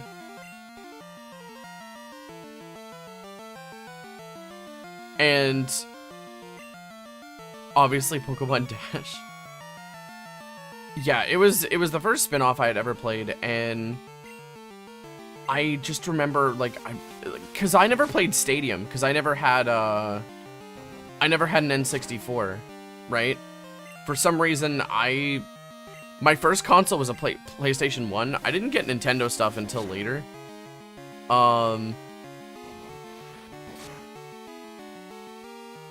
But yeah, Gale of Darkness was nostalgic for many reasons. First reason being, I had a pretty, like, I don't want to go into it, and I don't want to be like, oh, what was me?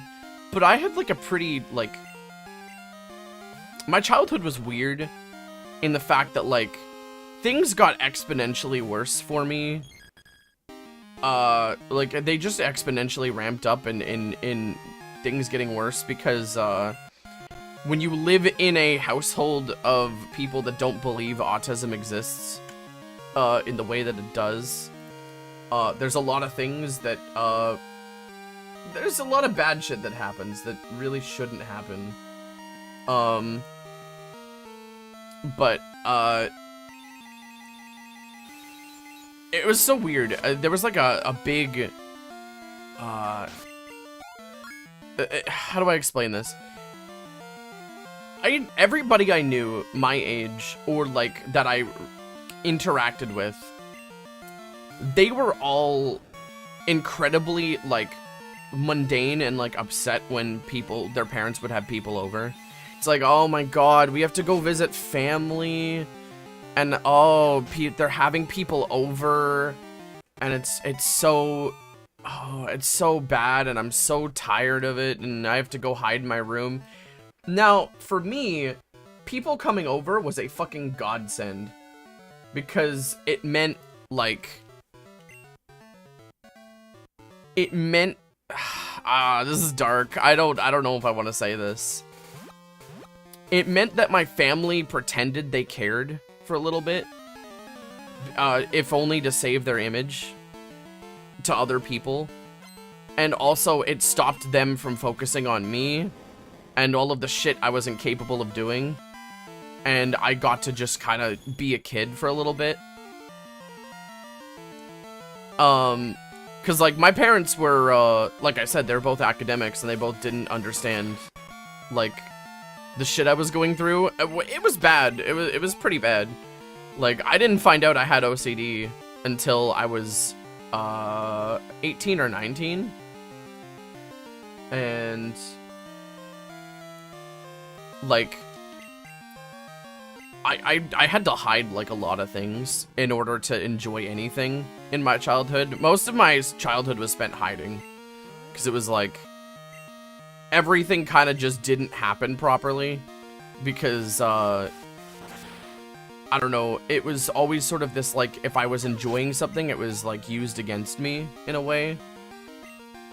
I don't know, it was weird. So, like, I would get a thing, and a lot of people would probably get it twisted. They're probably like, well, you had video games, you had these things. It's like, yeah, it was almost kind of fucking terrible that I did, because it was always a bargaining chip to be taken, if that makes any sense, because, like, they didn't understand that, like, I couldn't articulate what the fuck I was going through, and nobody really understood what the fuck I was going through. It was weird. It was pretty bad. For a moment. Sorry? May I interject for a moment? Yeah. Holy shit, you hit the nail on the fucking head. I hate when I am talking about something that happened, and then like, well, what are you mad about? Like, you had this. That doesn't negate what happened also. I know, and so many people don't get it. It's like, well, I didn't get any of that. It's like, okay. Yes. But this is psychological turmoil, and the fact that we were so poor that I didn't eat sometimes. So it's like, I know, I had a conversation with one of my childhood friends, like someone I've known since I was a kid, so he knows what my family is like. He knows what my father is like. And he commented, he's like, it's really weird to me that you have daddy issues because your dad was in your whole life. And it's like, you're so missing the point. That person needs to shut the fuck up.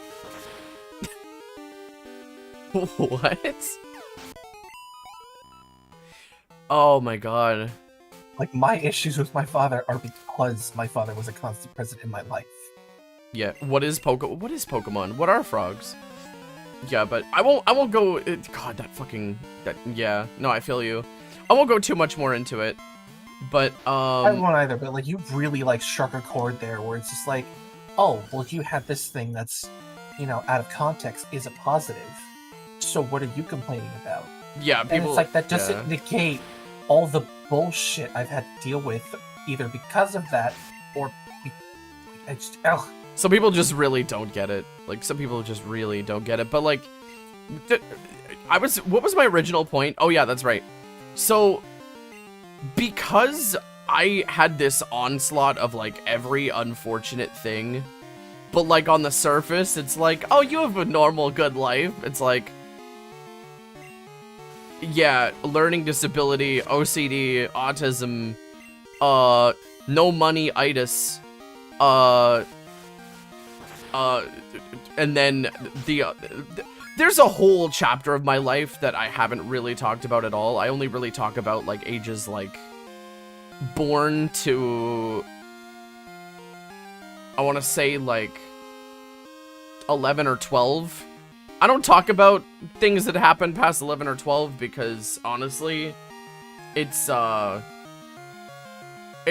bad that I don't want chat to, like, be like, oh, maybe one day, if it's not, like, if it's, like, I don't know, like a story video or something, like Draw My Life or something, but it's, like, ages, like, 12 to 19. I don't talk much about that for a reason, but anyway. Back to my original point. The reason Pokemon XD is such, like, a nostalgic, important game to me is because there were very, very few times that I got to be a kid and, like, do, like, things that I only heard and only, like things that I knew I should be doing, but I wasn't really allowed to, and that was when I would travel and go see family. And, I don't know why this was an exception, but, I had a cousin, that was, like, pretty much the only, I think I've talked about him on here before. He was pretty much one of the only people I got to, like, play Pokemon with, trade cards with, play video games with, because, like, we knew so few people who had kids who, like, played video games because of where I grew up. So there's that combined with that. And then, but whenever we'd visit my cousin, it became, like, a tradition for me to spend the night and have a sleepover at his place, which, holy fuck, going to his place was insane because it was, like, a 3-floor house that had, like, all of this cool shit and, like, an amazing huge yard and, like, all this stuff I had never seen. And I just remember, like, it was summer of 2006. Summer of 2006 was probably one of the most important summers of, like, my whole life, because my cousin was just like, hey, like, do you want to, like, stay over? We'll like, play games and do Pokemon stuff. And I'm like, I could do that? I could do that? And, like, he means so much to me because, like, dude was like, I wish he lived in the same city as me so I could do that more often, but it was almost like the fact that he lived so far away that made this possible, because it was just like, parents are none the wiser that I'm up all night playing games, right? And, I just remember summer of 06 was just, I was playing Emerald, he was playing Gale of Darkness, we would swap every so often, and we'd plug in the, GameCube to Game Boy adapter and, like, trade and battle each other. Okay. And then we'd trade cards, and then we'd go to, like, the corner store, and I'd eat a whole bunch of shit. And, that was, like, the first time I had felt like, oh shit, I'm understood, and I'm doing things that kids should do right now. And it was just, it was good. It was good. I'm not looking for pity. I'm not looking for, oh my god, Squish, are you okay? Obviously, I'm okay now. But, like, back then, like, that's why, like, GameCube games and, like, Pokemon games mean so much to me. It's a lot because of my cousin. And if I managed to get in touch with him, I would fucking love to bring him onto a stream. Because that would just be fucking insane. Just, it would be so cool. Just like, hey, remember that one summer 20 years ago? You inspired it. You're part of the reason I'm doing this right now. But yeah. Sorry, Chad, I'm genuinely sorry we went so deep. But yeah. Can you imagine having your dad exist but not acknowledge your existence because you're not successful, popular, or wealthy? Oof. I think I can. I think I can.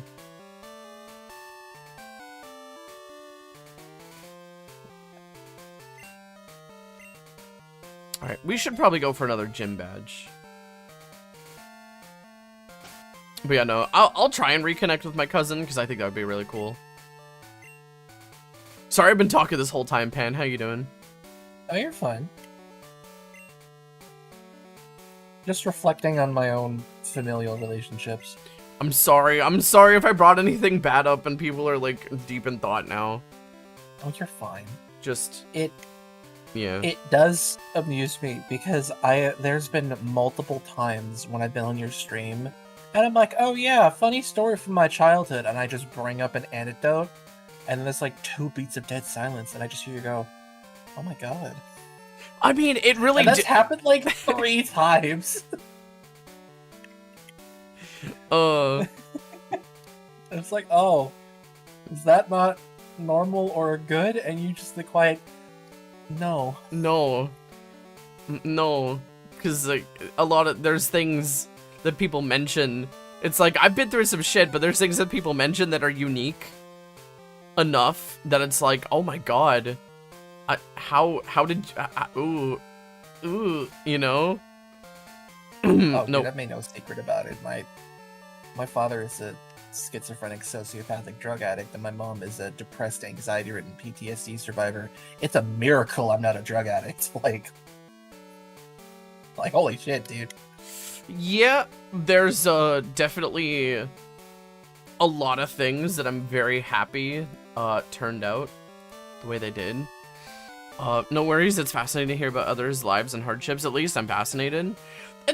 That's good. That's good. I'm happy it didn't scare too many people away. You ever hang out with your cousin you think is really cool when you're 13, you meet again at 35, they're tall, fat, bald, bearded, and married?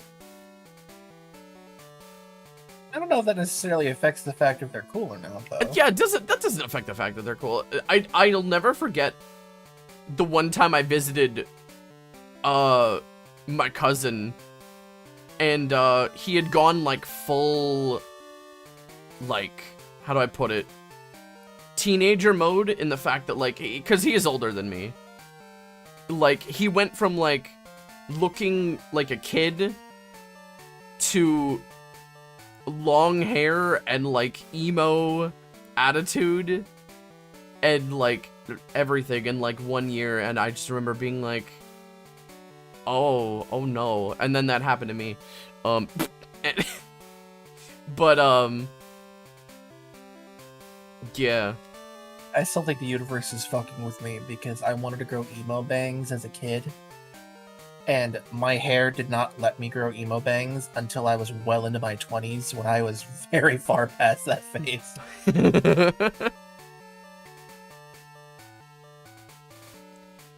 Had that with an uncle. He got married and not only sold his cool dragon statues and figurines, but also no longer plays video games. And I was like, who are you? Man, people who do that shit make me so sad, and I'm sick and tired of it being the norm. I'm sick and tired of people being like, well, I'm getting married. Time to sell everything and sell my things that made me happy. It's like, why? Why? Why are you doing this? Like, especially if you're gonna plan on doing, like, the thing and having a kid, why wouldn't you keep those things around to show your kid? So that your kid can grow up to be, like, interesting like you were. Like, I don't understand people who, like, toss, like, parts of themselves away. Because it's like, whoa, I'm getting married. It's like, why would you get married to somebody who can't handle you for who you are? Granted, I'm incredibly lucky. I'm incredibly biased. Because, Calf is more of a nerd than I am. But, like,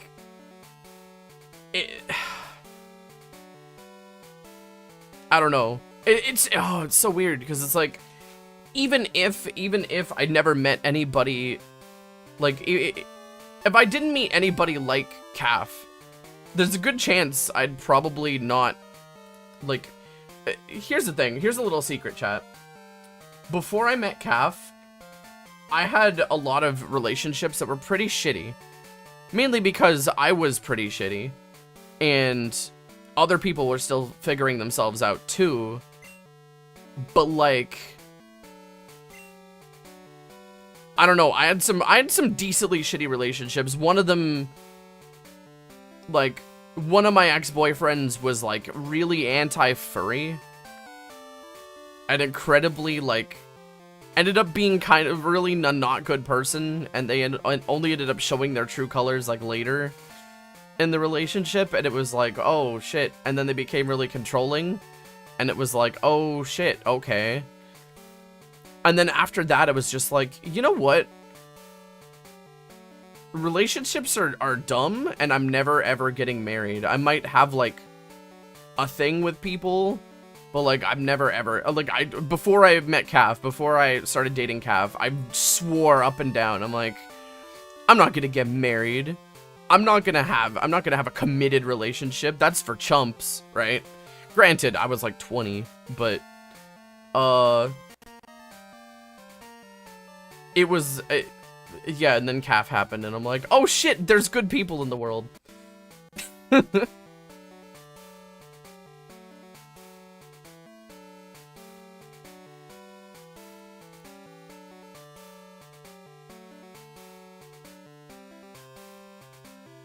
But yeah. Honestly, I had something very similar happen with Sush. Is string of terrible fucking relationships. And an example I use is that an ex-boyfriend, once they found out that I had moved on and was dating Sush, proceeded to text me 75 times in 3 hours. Okay. Yeah, that was the dude before Sush. Like, just to show how shitty of a relationship I had walked out of. Holy shit. Unfortunately, that was kind of the norm, because I never really saw a good relationship. I thought that's how they worked. Damn. See, sorry, go ahead. But I've asked Sush multiple times. He thinks it's endearing, but worrying. He's like, you have asked me so many times. He's like, if you're being a good boyfriend. Like, you check in with me to see if you're doing well. And I tell you that you're doing great every time. And I asked you once, and you mentioned that it's because it's so natural. It's so simple. It's not, I don't have to worry about what I say or what I do or how much time I spend with people who aren't them. I can just be me around them, and that was the first relationship that I ever had that was like that, and it was so foreign to me. I thought I was doing something wrong. Oh my god, yeah, that was the thing when Calf and I started dating. It was like, this person's amazing, and I'm not getting judged for any of the crazy shit that I say and do. And we just click, and then, yeah, the rest is history. But, like, I totally get you. It's a squish. Hi, Corbin. There's one piece of advice that I still think is absolutely true, is that your partner should be your complement, not your missing piece. I wholeheartedly agree. Cause it's like, I don't know. Can I be gushy? Can I be really sappy like I haven't been this whole Absolutely. time? Oh, there's a Hi, sush. sweetie. Like, I've said it before, and I'll say it on air in front of 3 people. You changed my life. aw, we're being sappy. Everything's, Damn right. God, I love you 3. Fucking amazing goobers. Actually honored to have met all of you. Holy shit. I want to do a con with you 3 so badly. That'll be so fun. Fuck yeah. Just you, you, me, Fluffy, and Sush, and Cav. But yeah, no, being sappy, what I realized about, like, what you just said, the whole, like, they're your best compliment, not your missing piece, is, like, I will go places, right? And, like, contrary to popular belief, Cav is busy a lot of times, so, like, we can't go to everything together. But, like, the times when I show up without Cav, one of the first things people will say will be like, oh, where's Cav? And it's just like, and I'll just be like, aw, Cav's busy. It's like, they'll just be like, oh, okay. And it's just like, oh. And it's just like, I don't know. Part of me is just like, people are too sweet, and I don't know, they're too nice. The fucking Pokemon Center, my Pokemon dying. Please save my son. I don't know where they hang up. Sorry, I know you're being really sappy about fucking running to the street holding my Marowak. Where's the fucking Pokemon Center?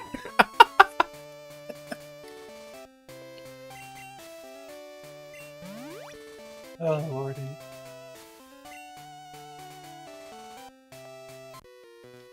No, I don't. It's Sush, I don't know if you're still in here, but you ever notice how I asked? Pedally for 2 tornado warnings at once, but I'm back. Well, 1, I'm glad you're okay. 2, it's good to see I'm not the only one dealing with crazy weather. 2 tornado warnings? Damn. Damn. Mother Nature is not fucking having it today. The East is just getting pummeled, huh? But I actually had a realization. I had 2 realizations about myself, like these self-epiphanies this week. Yeah. And both of them stemmed from, like, some sort of deep-seated insecurity that I just didn't know I was processing like this. It was very strange. I love cooking. I love cooking games. I own, like, 7 of them, but I've only ever played, like, 2 on the Steam library. And I was wondering why. And then one night I'm sitting there, I'm like, oh, it's late. I want like a game I can wind down with. Oh, what about this cooking game? And I said in my mentally, I'm like, oh no, I can't play that. Like, what if I fuck up an order? Oh my god. Oh, Pan. And then I had a fucking realization. It's a game. It's not real. It's okay to fuck up an order in a cooking game. Like, it was like that moment of like, is that why I haven't been playing these? You're feeling bad for the people, the digital people who aren't getting their correct orders. That is my biggest like flaw as a video gamer. I am way too empathetic. I have genuinely restarted an RPG because there was a mechanic that lets you steal money from monsters, and I stole money from a monster and it cried. I restarted the whole fucking file. I felt so bad. Man. Oh, and then the second one that I realized is that every time I go to sleep and I'm hanging out with Sush, I go, hey, is it okay if I go to bed? And Sush gives the same response, like, yeah, of course. And at this point, is to have it between us. Then I thought about, why am I asking permission? Bush has never been like, no, you need to stay up, or, oh, well, I guess we can call it a night. No, Susha's never guilted me. Susha's never been angry about it, so why do I feel the need to ask? Dude, And then it was the click. I've been in so many shitty relationships where asking if I could go to bed it became the norm. And it's like, God damn it. it's true though, it's true though. Like, I still do that. Mostly because I'm just like, I don't know, being a problem or being a very troubled kid and like always like being in the way kind of caught up with me, so to speak. But it was just like, I still ask stupid things.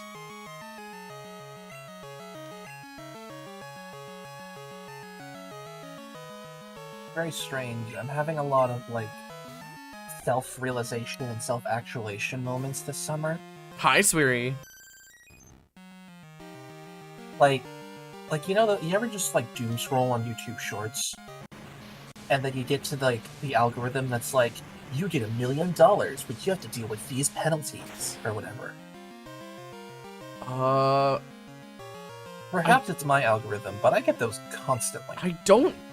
I don't really do YouTube Shorts or TikTok, so I don't... There's a lot of memes that people tell me about that I'm completely unaware of, because... That is entirely fair, because they are fucking pitfalls. Like, I think I'll watch it a bit if Calf's doing it, but, like, I don't know. When it comes to, like, watching stuff online, I'll usually just put something on in the background. Like a long-form video. Yeah. But there was one of those that was like, you get $10 million, but you get brought back to being 5 years old, like back in time, and you have all your memories from before. Oh, hell no, dude. And it occurred to me that a few years ago, I would have been like, yeah, I'd do that, you know? Yes! Invest in Bitcoin, invest in Nintendo. But I thought about it now, and it's like, fuck no. I feel this. Reason why? Why? Because I am terrified that if I went back in time with my own memories as a 5-year-old, I don't know if I could recreate the circumstances that would lead me to the friends I have and the relationship I have. And I'm not fucking risking that. Oh, dude. One of my biggest psychological horrors of all time, like, worse than anything in the world, is people forgetting who I am or people forgetting who they are. Like, that is the biggest, like, scariest, most nightmarish thing ever that I could think of. A lot of people are like, oh, fish isn't afraid of anything. There's a reason I'm not afraid of anything. It's because a lot of my nightmares involve shit like that, right? There is nothing worse than, like, I've had nightmares of going back in time and then people not knowing who I am that are, like, incredibly influential and amazing parts of my life now. And it's just like, well, that's fucking horrifying. Yeah, so, yeah. Honest to goodness. Like, I would not be the person I am today if I had not met you, Hikari. Like, just straight up putting that out there. Really? Absolutely. What do you mean? I cannot establish how much of a fucking net positive you have been on my life experience.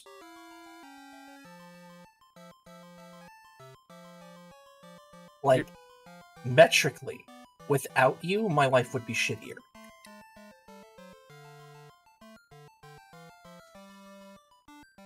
And you're one of the people that comes to mind of, I would never take that going back in time deal, because God forbid I make some sort of change that made it so you and I don't meet. I would never, I would not risk, fuck the $100 million, fuck getting rich off of Bitcoin and Pokemon Go. I am not risking our friendship for that. Yeah. I feel the exact same way. It's just, it would be too much work, especially if I got to remember everything. That would just be, I think the the amount of psychological turmoil from that would be not worth any amount of money. But Pan, that means the world to me. You're you're an incredible being. You're probably one of the easiest people to talk to ever, one of the nicest people to talk to ever, and like one of the best friends I've ever fucking had. Like, I hate to say this, but there's a lot of times where I'll be like, shit. I've come to Pan for a lot of things. Chat, there may be many times that I seem like I have things together, but there are times where I will just be like, I could explain something to Pan and Pan will know exactly what to say. And Pan could probably attest. I've come to Pan many times and been like, shit's fucked, and like, Calf and I are sick of talking about it. What's your take on this? And Anytime, anywhere. That means it means so much to me. I love you too, Akari. No. Anyways, on that note, I need food because my stomach is finally just like, you motherfucker. You motherfucker, how dare you? So I'm gonna go get myself a snack. Okay. Pan, take it away. Keep chat entertained while I go have snack. Okay. Yeah, enjoy Pan, chat. Hello. You're not gonna do the no arms dance.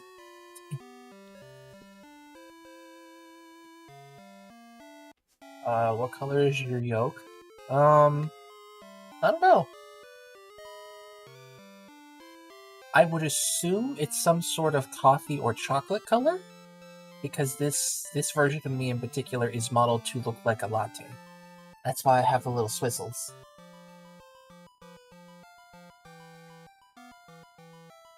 I have a puffy little whipped cream tail. Blue? Oh, that is true. On the full Sona, tongue and other items are blue. Like blueberry blue. Honestly, now that I really think about it, my Sona really just have like a lot of dessert imagery.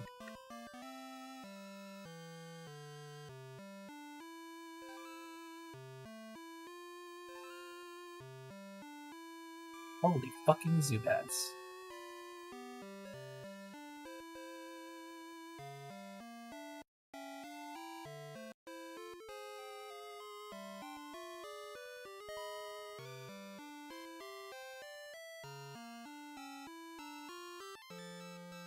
Where the fuck am I? I'm so lost. How y'all doing, chat? Are you dealing with these interesting conversations?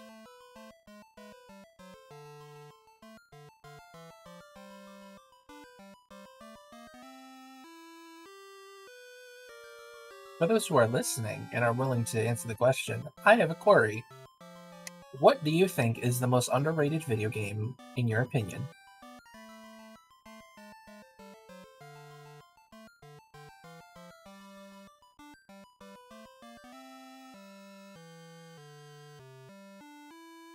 Shining Soul 2. I have not heard of that.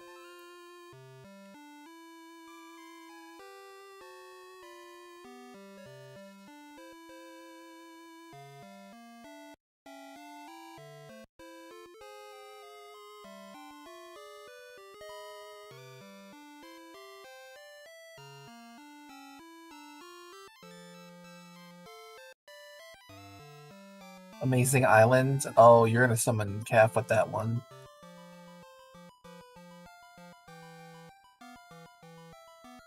Action RPG in the Shining series is really fun. I don't think I've ever even heard of the Shining series. I know one of my games I think is underrated is a PS2 and GameCube title named Gladius. Not even Shining Force. I've heard of Shining Force. I have not seen I've only heard the name.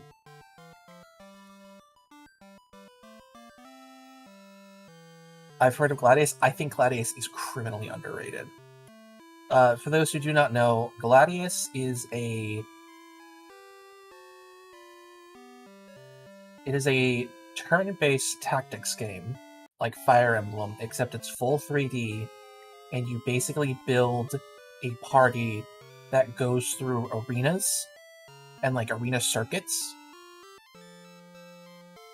and like you get to travel all over the world with various different kinds of like thematics. Like you basically could start in Greece or Vikings, and then there's an Asian section and an Arabian section, and then you save the world at the end of the day. But for me, a lot of the fun of it is... Oh, hi, You know Gert! what that means? Hikari's off getting a snack right now, so I'm holding down the fort. What were you playing? They were playing Tabletop Tavern. What is that? I have not heard of that before. Go poke him! Do it! Suplex his ass! This is an Aerodactyl. I didn't know Aerodactyls were up here. BRB on the laundry? Go laundry.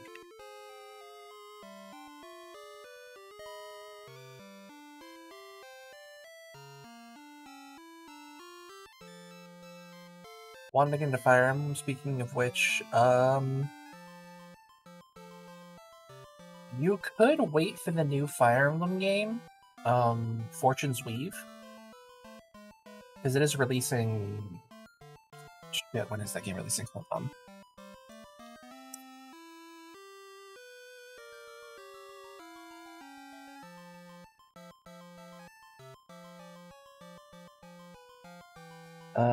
Let's see. It's releasing in September. Like hell, I have money for a Switch 2 in that game. Fair fucking point, now that you bring it up. Oh, dude, I'm gonna have to fucking buy a Switch 2 to play that.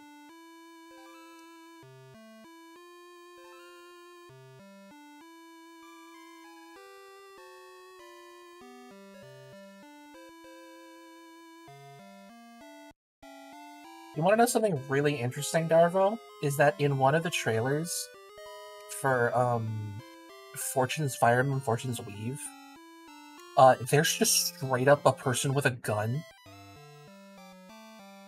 Like it's this woman fighting it's a knight fighting a woman in like priestly in like priestess robes, and she just straight up has like a pistol with a stock. It's fucking crazy. And we have not seen any other firearm since. And it was one of those, did they take that out?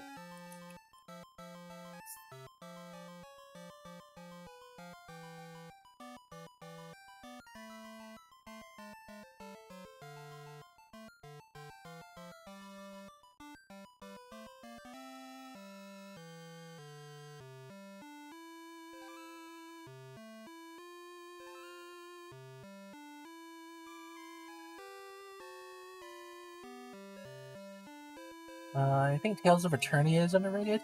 Isn't that getting remade? Yeah, it's getting remastered. Yeah, Tales of Eternia, in case you didn't know, Zealous, I might be preaching to the choir on this one. Tales of Eternia is getting a remaster port on October 15th. Might emulate Fire Emblem Awakening, Benton's good entry point. I agree with that. Fire Emblem Awakening, I think, is one of the best entry points to come into, because it's not super weeby like Fire Emblem Fates. It's still rock solid. You still got the self-insert. It's got a decent story, and it doesn't lean super hard into the dating aspect like Fates did. Fates was really weird. I like Fates as a concept. I am really put off by some of the design choices they made. I really don't like the fact how normalized incest is in that game. And I know that's a crazy fucking statement, but it's true. Because you can date yes, it's weird. Fire Emblem Fates is fucking weird. Because the whole plotline is that you're originally from one kingdom and were stolen as a kid and raised in the other kingdom. But as the avatar character, which is your self-insert, you can date, marry, and have kids with your biological family or your adopted family. That's not a joke. And what's crazy is that I fucking fell into a pitfall anyways, because according to the DLC, turns out you're not part of both of those fucking families. So there was never any real instance of that the whole time, except for one character who, guess who romanced her? I somehow ended up with the only fucking character on the cast who, according to the DLC, is my biological sister. And it's like, what the fuck? Who wrote this? Like, who wrote this? Show me a lineup of the motherfuckers who wrote this game. Who put in nine fucking characters you're related to that you could date, marry, and have a kid with. 9 of them! Hi, Kara. Kara's getting a snack. I'm ranting about how weird Fire Emblem got after Awakening.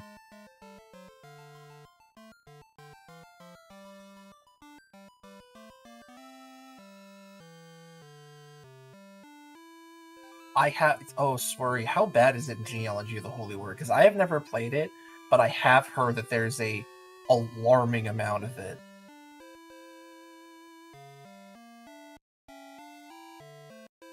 It's just... Fire Emblem Fates really weirds me out for all the worst reasons, you know?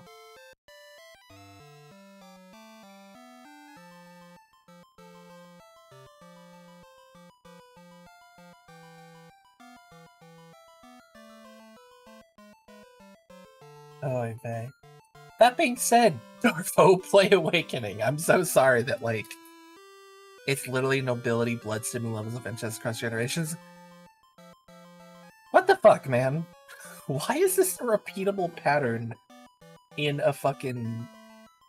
in Fire Emblem games? Why is this a thing? Why can we identify these? You know?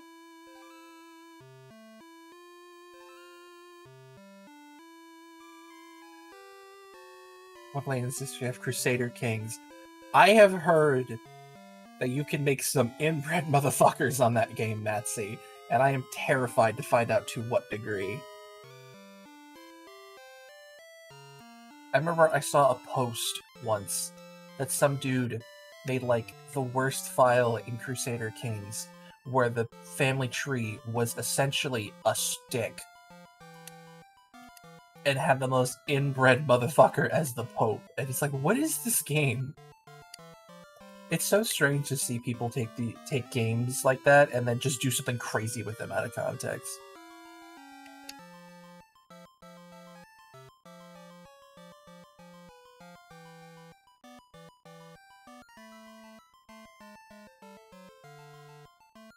Is Crusader Kings a Paradox game? I had no idea.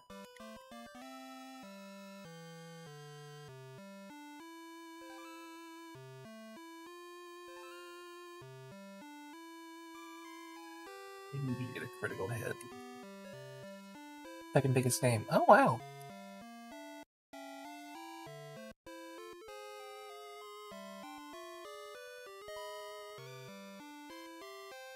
I'm trying to think of... I think the only Paradox game I played is Stellaris. I miss Stellaris.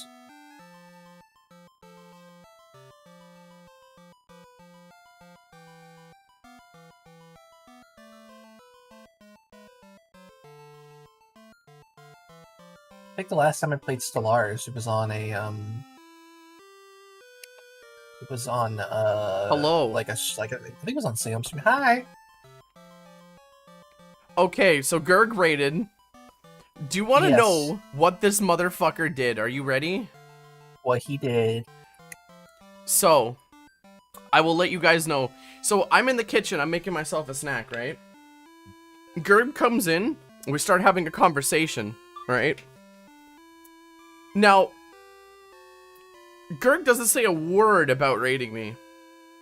We're just talking. It isn't until I'm done making my snack and I'm about to put it in the microwave that Gerg is like, by the way, I raided you. Haha. Motherfucker. Motherfucker. I cannot believe. Sorry, we didn't need to tell Akari that.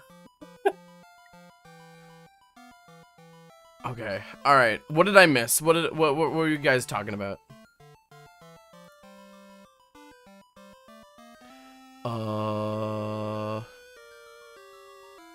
We were talking about underrated games. Oh, Amazing we Island. Sorry. Yes. Oh my god. Okay. That's probably in my top 10 because you can make friend shapes in that game. You can make friendships shapes in that game. Chat, can I tell you something that's embarrassing? Can I tell you something embarrassing but also really funny? Oh, the Calf got Amazing Island. Somebody gifted Calf a copy of Amazing Island and we played it together. The first time. Is that a shiny Lapras? It is a shiny Lapras. We finally got shiny Lapras. Look, gaze upon the shiny Lapras. Look at her. She's wonderful. But yeah, first time we played together, I managed to make a bipedal pear-shaped monster with 2 penises. Oh my lord. I immediately picked up on the monster creator. Like, I immediately figured it out. And I managed to mash together the parts to make it look like it had double dicks. So, Amazing Island quickly got a good vote from me. Of course, you gave it a fat ass. I did. Sorry. I did. It was a very... And then there was one time at a convention. This is... I don't know why. I get nostalgic for things that happened, like, not even a year ago. There was one time at a convention, Calf brought Amazing Island with... And we just played it in the hotel room together when there was downtime. And it was really sweet because... I don't know, playing Amazing Island with Calf is really fun. Calf and I should do an Amazing Island stream together. That would be so fucking cute. All dragons should have fat asses. Agreed. No, Also, yes, to catch you up, we were talking about games we feel are underrated. Darvo brought up that... Because I brought up Gladius, but I refer to it as Fire Emblem. Darvo wants to get into Fire Emblem. I recommended Awakening. I told him to stay the hell away from Fates. And Okay. then I went on a small rant because there is an alarming amount of incest in Fates. Like, for a game that was released in, like, 2015, there's, like, 9 romanceable characters that you can marry and have a kid with who are in some way related to you. Also, 9 of them. somebody either subbed or followed and it's not coming through. Whoever did that, thank you. I guess Twitch is just dead right now. Well, it involves royals, right? Yes, it is. But I think, honestly, I think you hit the nail on the head. Every one of those characters that is related to you, technically, is a royal. And it's fucking weird, dude. Because the whole plotline of Faith... It was Ash that subbed. Happy 11 months, Ash. Thank you for the sub, Goober. Much appreciated. For Fire Emblem Fates, the whole plotline is, like, you know, you're from one country and you got kidnapped as a baby and raised in another country. So there's your biological family, who is your original biological family of 4 people. And then there's the people you actually were raised with, who are basically your family, because they're the ones you were raised with, and there's 4 people. And all 8 of them you can marry and have a kid with, which is fucking weird. And then these shitlord writers pull a fucking fast one on you in the DLC, where it's revealed that you're actually related to none of them, but you are biological brother and sister to another character you can romance and marry. Why? Why? I was so fucking mad because I married that character because because that's how it worked out, and I had no idea until they released the DLC and then rug pulled, like, oops, incest. It's like, Oh. you shitlords. This was not necessary.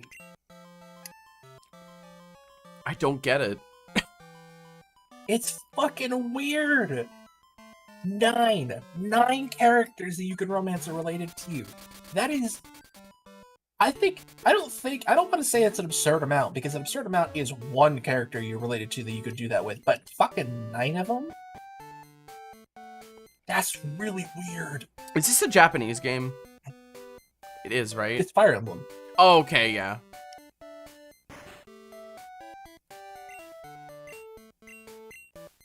I'm sad that they didn't bring back the fighting dojo here. They brought back all these other things, but the fighting dojo? No, no. No, no, we can't have that. Where do I want to train? You know what? Let's try the, let's try the poison gym in its current state. You want? I'm going on a fucking tirade here. Do you want to know that I know that this was not, like, accidental oopsie? This was some on-purpose weirdo shit. Sure. Is that in the Japanese advertising material for Fire Emblem Fates, they advertised that you could blow on the face of your partners to increase their affinity, which was weird enough, but they ended up removing that in the English version because it was fucking weird. But in the Japanese version that had it, on the box, it said you can blow on the face of your little sister, your real little sister. And it's like, what is happening? Like, I'm not fucking with you. That's what it said on the box.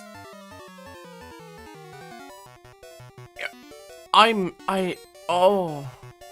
Like, there's a reason I don't like Fire Emblem Fates. That game is really fucking weird, dude. This feels like a cognito hazard. This isn't good. This is bad. We're not making it out. I caught an Aerodactyl. Good job. Good job, butter. man. Butter?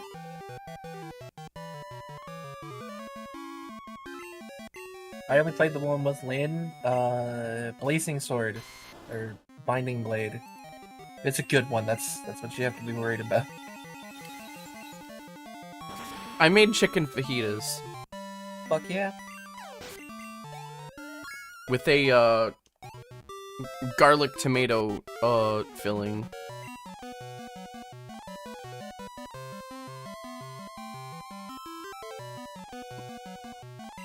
I had a whole bunch of... Oh yeah, Calf and I found a giant box of chicken on sale. It's like, normally, this is like $30. And then this one grocery store was like, it's $9. So we bought like a huge box of chicken, and now there's so much of it. There's so much chicken. You can make homemade chicken dumget. I could, but it's all dark meat. Bourbon chicken. You gotta make some bourbon chicken with that. I should make some bourbon chicken. Calf, if you're bourbon in chat. Chicken, fresh rice, oven roasted broccoli. Oh my god, yes. Okay, do you have a chain of restaurants called Bourbon Street over there? We do not. At least Okay. not where I live. There is a place. I'm not sure if it's everywhere in Canada, but it's at least, there's a lot of them on the West Coast. Does anybody here know Bourbon Street? We have the actual Bourbon Street? What do you mean? Bourbon Street is a real place. Oh shit, where is it? New Orleans, I recall. Oh, okay. Also, Datu, thank you for the sub, you goober. Ah. Do people talk about the plot more than they talk about the shipping in FE games? They used to, Goatmutt. And then Fates happened. Then it got weird. And I think we're finally reaching the point where people are talking about the plot again. Bourbon Street Grill is all across Canada? Okay, good. Because, like, I know Bourbon Street might not be, like, the highest quality place, but oh my god, their honey mustard and bourbon chicken. Oh my god. Oh. It's so good. Also, it's nostalgic. Yes, I'm using that word again. It's nostalgic. Because I remember I used to get bourbon. I miss? What? I miss Chi-Chi's. What's Chi-Chi's? You never had a Chi-Chi's? Chi-Chi's was a Mexican chain restaurant. And if you ordered a kid's meal, they'd serve it to you on a frisbee you could take home. Aw, okay, that's actually fucking amazing. That's cute. Now, first off, Pan, you said Mexican restaurant in Canada. Can I drop some sad knowledge on everybody? Is that not a thing? Do you want to know what cuisine we have a severe lack of in Canada? Is it Mexican? We barely have any good Mexican restaurants.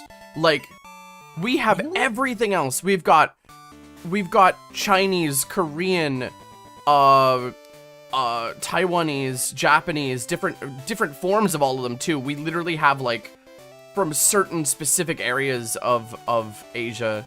We've got Malaysian, we've got fucking Slavic food, we've got European food, we've got Caribbean food. Yeah, we do have Caribbean food.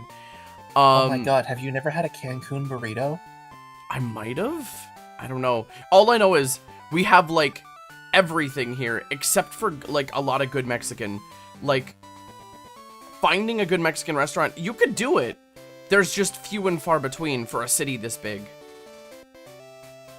And also it's expensive when you do find it. Crazy. That's even crazier to think about is that where I live, dude, we have Mexican restaurants everywhere.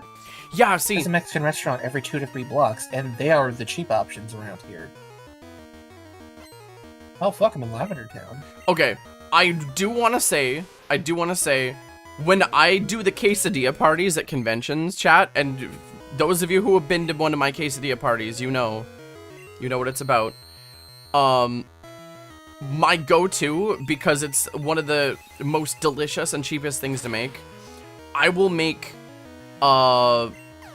carnitas. I will make slow braised carnitas. That's the filling that I put inside of my quesadillas. And it's so good. And it makes the whole hotel room smell amazing because I'll slow cook it in the hotel room. So it makes everything smell really good. And I'm going to be doing it for Tales of Summer. I'm going to be making carnitas quesadillas again for everybody for Tales of Summer. I'm so fucking excited for Tales of Summer. But yeah. Aww. What's up? This version of Lavender Town, it sounds like a lullaby. Oh, that's right, you've never played Gen 2. Chat, Panpad's never played Gen 2. They're experiencing Lavender Town. I've never heard this version of Lavender Town. It's so sweet. Like, it's a little melancholy, but it's like, we'll get through this. Tomorrow will happen. Yeah. I like the vibe of Lavender Town in Gen 2 way more than in Gen 1 for reasons.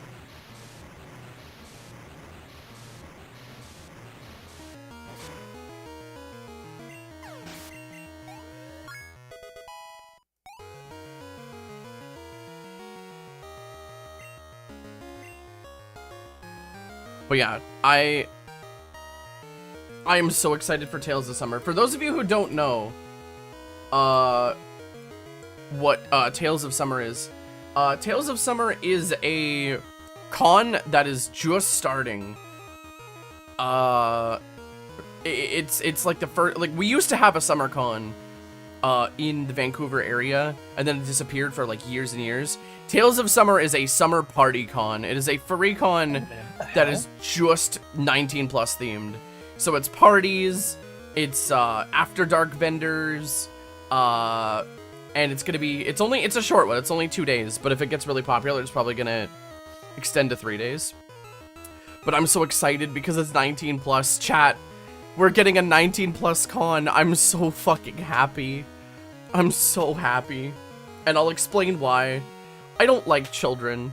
I really don't. I think a lot of children get themselves involved in things they really shouldn't. And also, because it's 18 plus, we're probably not gonna need to like ID every single person coming in to the party floor, which is gonna be so nice. That was there. Oh my god, can I bitch and complain, Pan? Go for it. So, pre-2025, Vancouver, which is our big convention over here, wasn't big enough to need its own security. Now it does, because it's huge. So, because of that, what they, like, previous years, it was just, alright, go to the party floor, join someone's party, and just hang out, right? It was just a furry con, as furry cons go. But, how do I put this? It got so big that, like, I remember coming up to the party room and they had security IDing people and giving wristbands out. And it was just like, what? I've never seen this before. Yeah, it turns out it got so big and like there was like a problem like a previous year that the hotel was like, you have to ID people now. So, yeah. So yeah, having a 19 plus con is gonna be great because I don't have to worry about anything. It's gonna be so good. Akari, what is this screen? I believe that's effort values. Okay. I'm pretty sure that's effort values, but in a weird integer for some reason. Okay. I hadn't. Whoa, what the hell?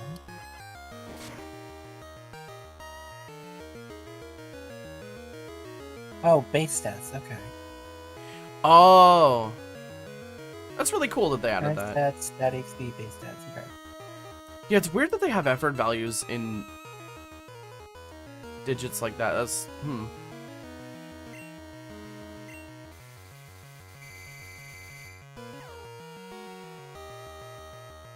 Oh, stat XP. Oh, right. Not EVs. Fuck, I keep forgetting this uses stat XP and not EVs. I'm sorry, chat. I'm stupid.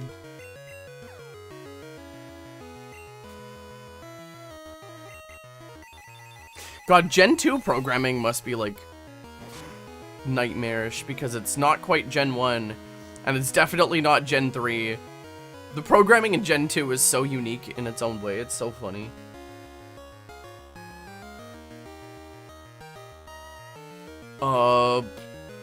How'd you like the graveyard being gentrified? I mean, okay.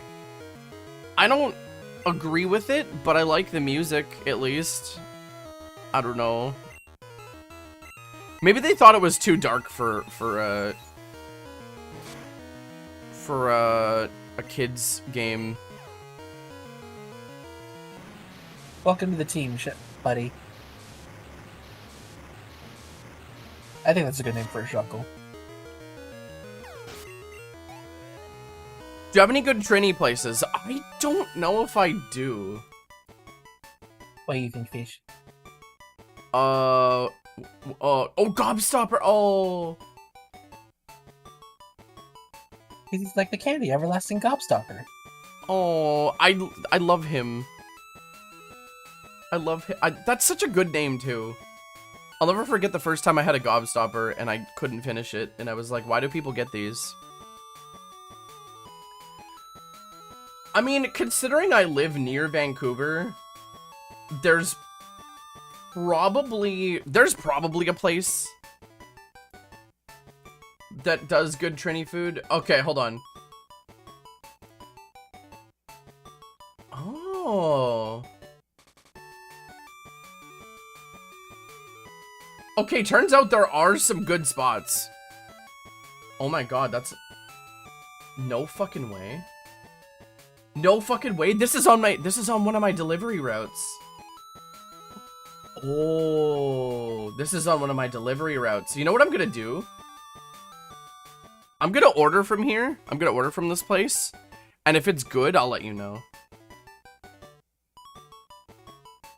That reminds me, did you ever get the chance to try out the crumble cookie before they fucking closed their stores? Wait, did they close all their stores? I don't know if they closed all of them, but like a lot of the crumble cookie stores are closing. Damn it. No, I haven't. Mainly because I don't really want to spend that much on a cookie. To be brutally They're not honest. fucking cheap. I do not blame you. Oh my god. This Trinidad place, holy shit, this looks amazing. Holy fuck, this looks amazing. Oh goodness.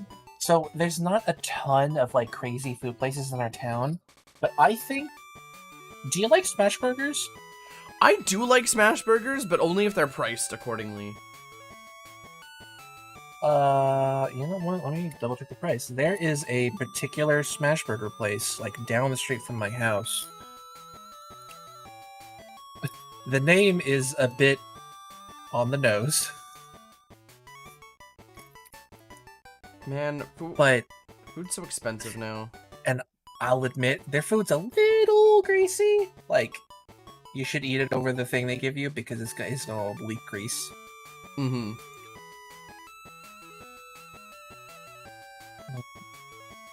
What's the charge? Eating a meal? A succulent Hikari meal? Hi, Maggie. Okay, this place has some amazing looking roti. Also, roti, Kara, roti is incredibly popular in the Lower Mainland. Like, there are tons of roti and, like, stuff involving it. There's tons of places who have that. I just found one of your filthy maple nickels at my work register. Care to explain, fish? Yeah, I'm coming to visit you. Actually, no, I would love to come visit you, Blunt. You know what? I might come to visit you next year. Hey, Blunt. I'm glad you and I are hanging out more. Well, what? So, real quick, Fish, I sent you a picture of my favorite burger that I get there. Okay. And it is called the Popper Berry.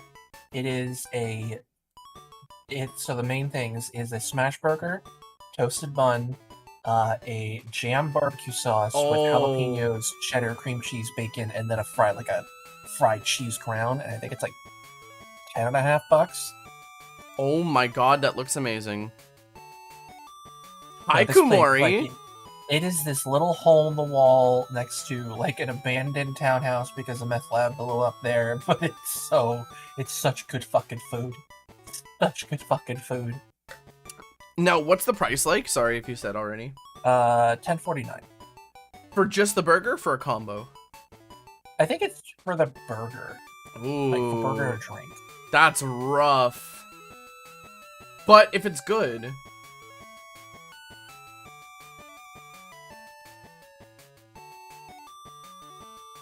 Well, I'm noticing their prices are a little higher than when I last swam.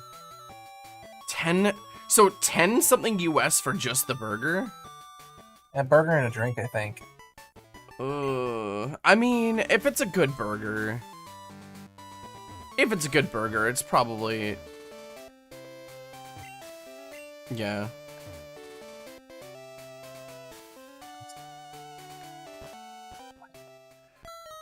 Sippy and D-Shrimp now, or I will fucking feed you good food. Do you understand me?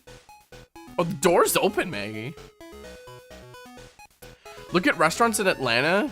You got a massive sticker shock when you were there for FWA. I'm so happy I'm not traveling to the States right now. I don't understand how people think they can get away with charging what they charge. Like, it's so stupid. You ain't kidding. You know what that means? Fish. Hi, Skullcraw. How you doing? Raid from the Wii U. It's more likely that you think Crystal Clear's still going good. Gonna grab some food, watch the shenanigans. Hell yeah. Oh, okay? What do you mean, oh, okay? Yeah, how expensive was food in Atlanta? Because, like, it's gotten bad enough that, like, eating out is so expensive now where I'm from. Like, we were... Have you seen the CS-188 of the Harry Dreads? Oh, I might have forgotten. I'm sorry, Meg. I need to brush up on my YouTube poop. You know what? Let's go pick on Erica. Oh, permits. So where I live close enough to the Canadian border where we get maple trees naturally. Yeah. So I can get really good maple syrup for good prices here. Yeah. Like those big bottles of the nice maple syrup, they're like, it's an issue if they go over $20 where I live. Hmm. But we also have really good apple orchards. And there is a cider mill that has its own indoor bakery. And I cannot tell you the heaven set, the heaven, just heaven. That is a freshly baked apple cider bear claw with apples they picked that morning. Oh, okay. Oh, I'm eating and you're making me hungry. It's divine. Are you a Kingdom Hearts fan? I know next to nothing about Kingdom Hearts, and the lore scares me. Fair enough. Sushi, whenever you visit, it's got to be in the summertime, so I can take you down to a local ice cream parlor, and we can get sea salt ice cream.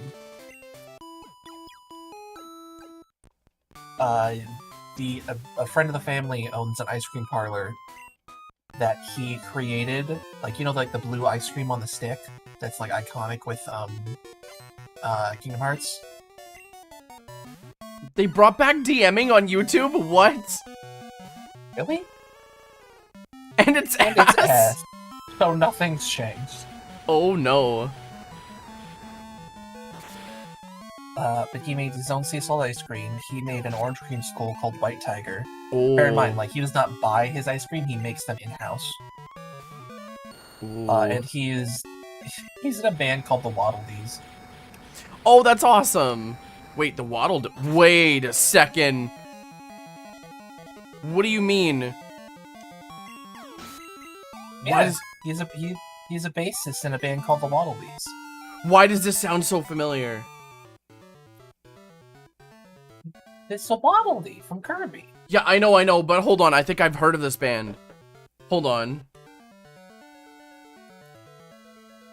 Actually?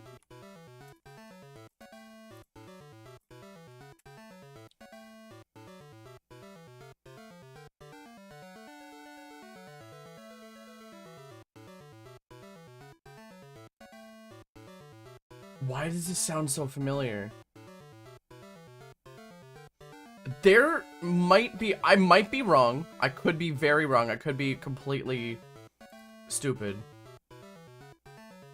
But there's a chance that they went to the Retro Games Con and performed there.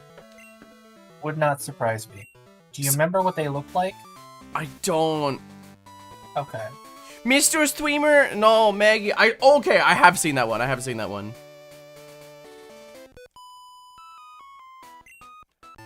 God, is there a way, do you think it would be possible next year to have you, Sush, and Fluffy come visit Canada, and we just have an amazing week in Canada? Absolutely. I would absolutely fucking gonna adore. have vacation time starting next year, and then I'm definitely gonna have my passport by then. I would adore having you guys over here. I'd just having a fun shit post.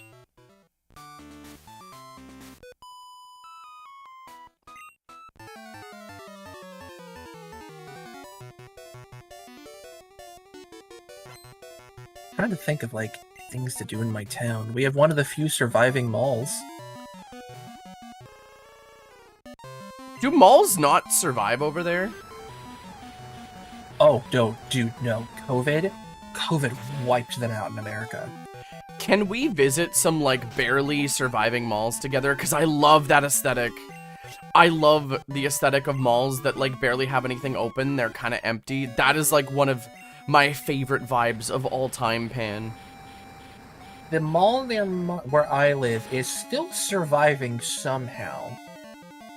But yes, I'll absolutely take you through it. I still stand by the point that the next time our whole friend group gets together, we all need to go invade a Build-A-Bear. Mm-hmm. It's just fucking, like, 14 just 14 like 30 somethings all ordering a Build-A-Bear. I have a Build-A-Bear quite close to me. Same actually. Yeah, that doesn't surprise me, Ash.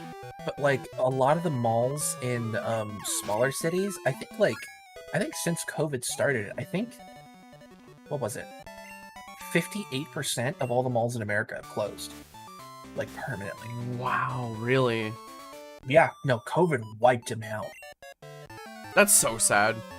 Most of the malls over here have survived, but they're shit now. Like, if you don't mind me explaining.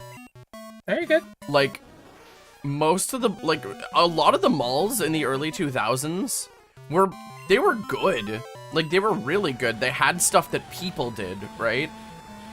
Like, stuff for humans, as I like to call it. Malls now are just, I don't know, a lot of them still exist, but they suck. Like, they've removed, like, a lot of good about them. There's only, like, one mall that I really like, and it's, anybody who lives in Canada probably knows which mall it is.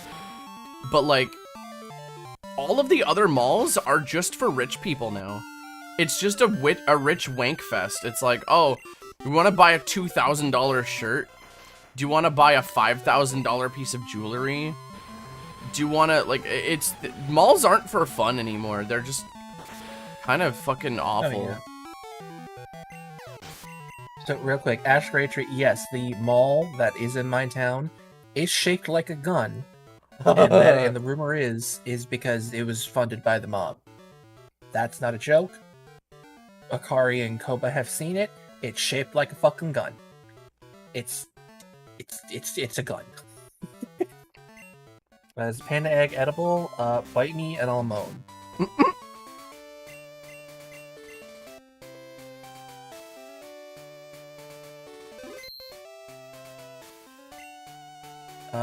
For our mall, we have around 1. You lucky. It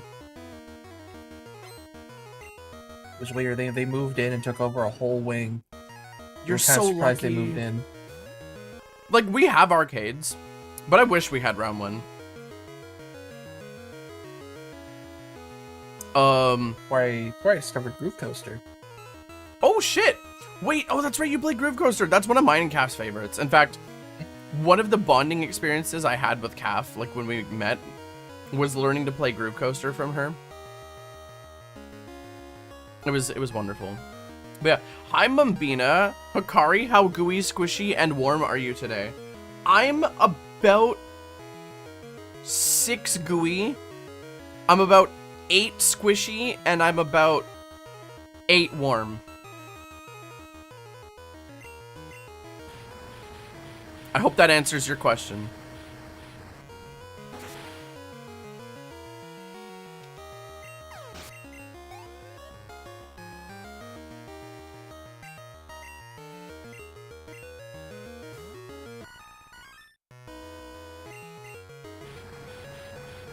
That's both an Apple Store and a Microsoft Store. The mall I live next to, it's in a very weird spot because it's clearly on its last legs. Like there are more than a few like shuttered shops. But some of the name brands have still stuck around, but they're not being like super well maintained.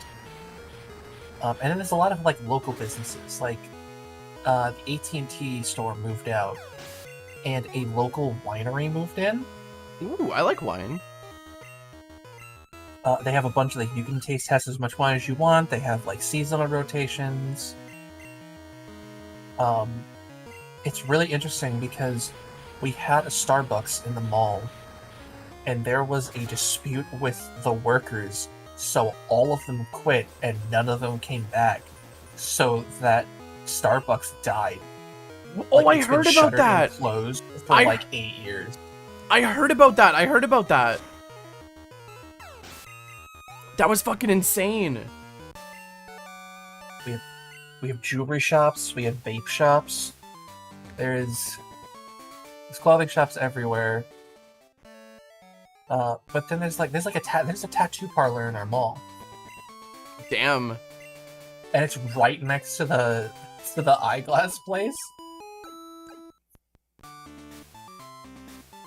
I have good 2-day itinerary for hanging in Austin if you ever visit, which includes semi-shitty Asian buffet, an Asian supermarket, a mall walk with some crazy stores, and a sick barcade. Blunt, I'm genuinely excited because here's the deal. I want to do all that with you, and then I'm probably just gonna rent a car and explore. Because, like, I don't know. I'm genuinely, like, just, oh. I love having a challenge. I love people who are just like, yeah, I don't know much of what we could do. And then I'm just like, I take that as a challenge. I will find shit to do. Honestly, I fully welcome that challenge. Because I live here. There are things that people are like, oh my god, that I'm like, yeah, it's whatever. There are people... That would be... Sorry. If you ever get the chance to visit, I would love to be like, alright, here's the town, I'll answer any questions I got. Here's the keys, have fun. I will travel along with you. God, I love doing that. I love like showing people around, like where I live too. It's magical to get to share shit with people. My like Calgary's Asian style mall. It's full of tiny storefronts with esoteric hyper niche things. Oh shit, yeah, we actually have a mall like that in I don't want to say where because I don't want to like. I need to be careful not to dox myself. But we have so many Asian malls here. Cause like pretty much half of our population is. I got the shiny water maid? I did! Look, she's following me. Reminds me, Akari, there's one thing I want to do with you. Yeah? I want to run around Pike Place Market with you one day. Oh my god, yes! Oh my god, that, and I'm taking you to Granville Island Market, which is like Pike Place, but cheaper. Fair enough. I've been to Pike Place Market twice, and each time I've gotten completely lost. Yeah! It's just a labyrinth of stores. Can I sell you on Granville Island Market? Fuck yeah!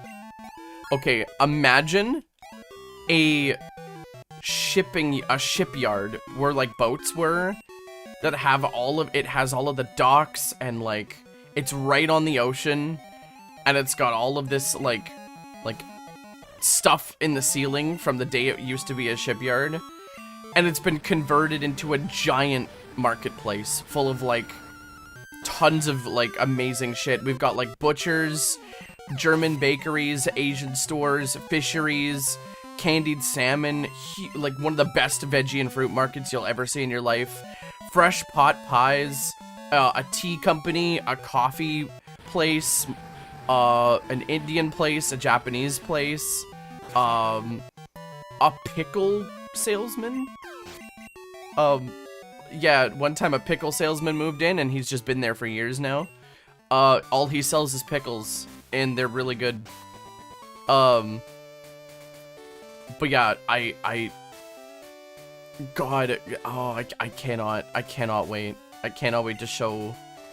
I want to take you three to see it. I love that atmosphere. I love being in like those giant markets. You want to do a time crisis? Oh, Sush, you're in luck. I know. Oh shit! Right, that's right, Kara. You've been to Granville.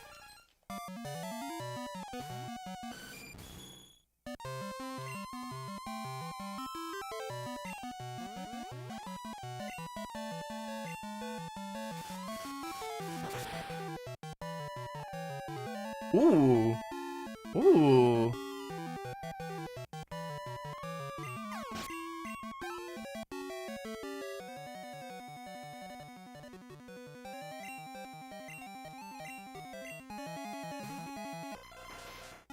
You like light gun games? Oh, Sush. Sush, okay, question for you, and I'm sorry if I've asked you this already. Have you tried Elevates? Have you played Elevates?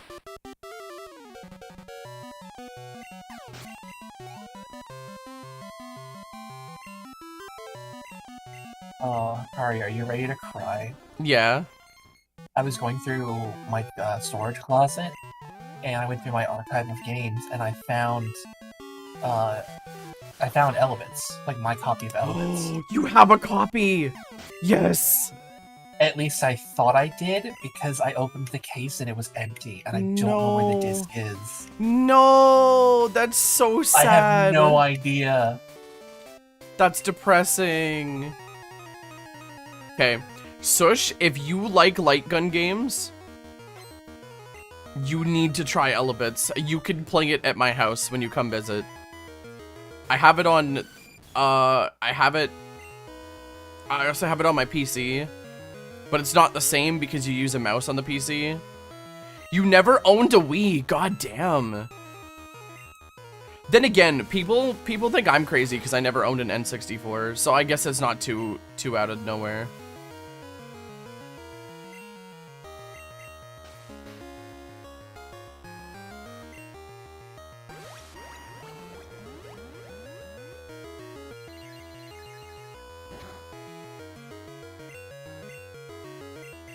Wake up! Oh, I hate this stupid thing.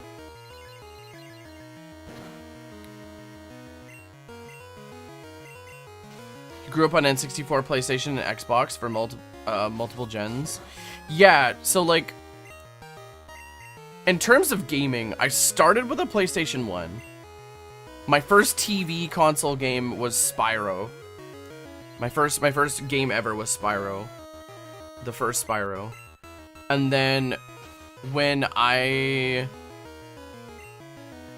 got a Game Boy when I was, God, I don't know how old I was. I got a Game Boy in 2000, I think. And then I got a GameCube in 2003. And then I got a Game Boy SP that year as well. Then I got a DS in 2006.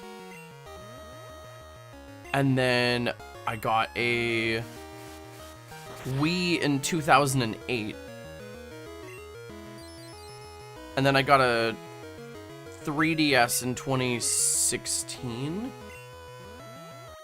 Yeah. I got a 3DS late, mainly because, like, I was too busy with other stuff.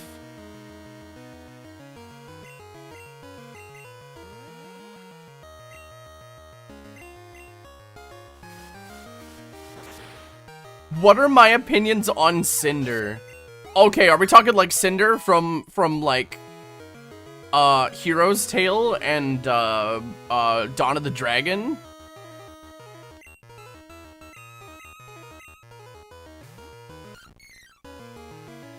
Funny you should ask that. I think Spyro was one of the main games that made me realize that I was, well, not only did it make me realize I was a furry, man, what game was responsible for making me a furry?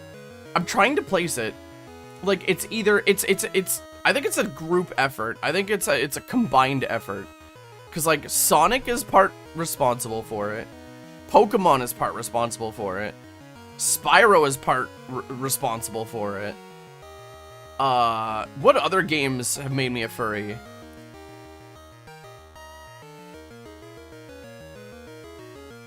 Oh. Digimon's up there too, yeah. Oh, that reminds me. I completed my first Digimon game last week. Oh shit, nice. How was it? Yeah, I never played Time Stranger. Okay. What year was that? It's the most recent one. Oh, okay.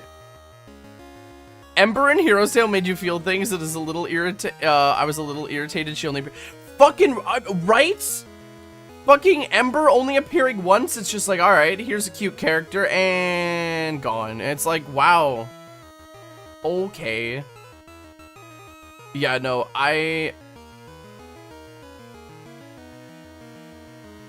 your first Pokemon experience is gonna be Sword. Why Sword specifically, Blunt? I'm very confused why you'd pick that as a first game. Anyway, yes, I'm a Dragon Kisser. Spyro was not only a game that was responsible for me, becoming a Finally! furry.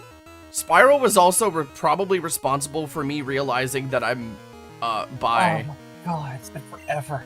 Cause I still to this day, but back then especially, had a hard crush on Spyro, both Spyro and Cinder.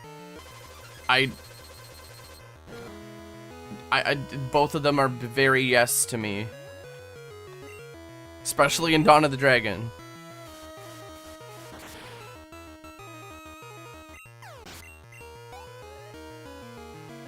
Akari, Yeah. it happened. Dragonair? Oh my god, finally. What level? 30?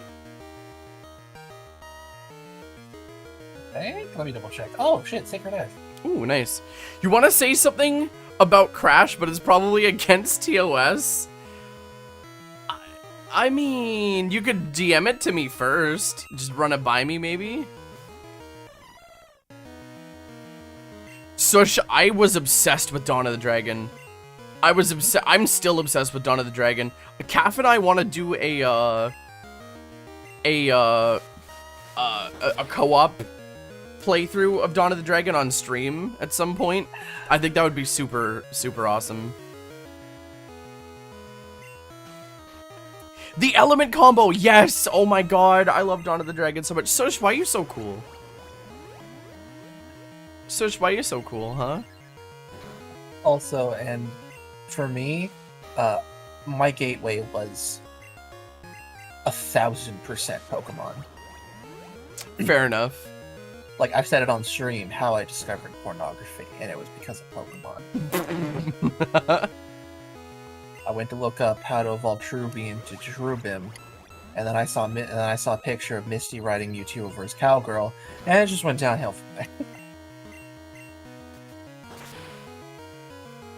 First, like, looking at a character and being like, oh damn, was Arcalad Twilight of Spirits.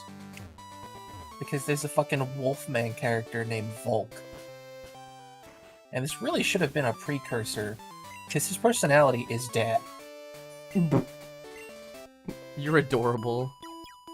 And here I am, fucking 19 years later, the #1 Asgore sim.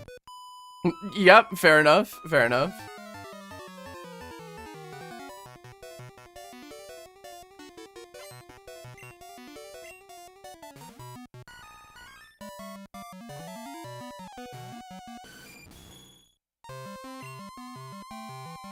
You have a huge crush on Bianca from Spyro? Hey.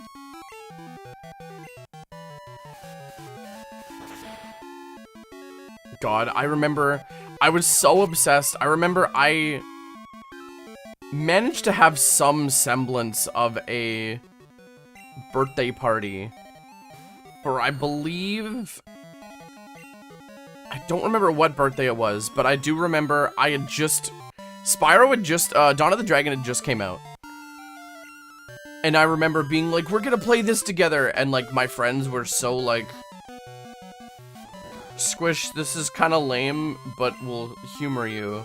I say friends, they were more like acquaintances that were there, kind of, sort of. I don't know. It was weird, but I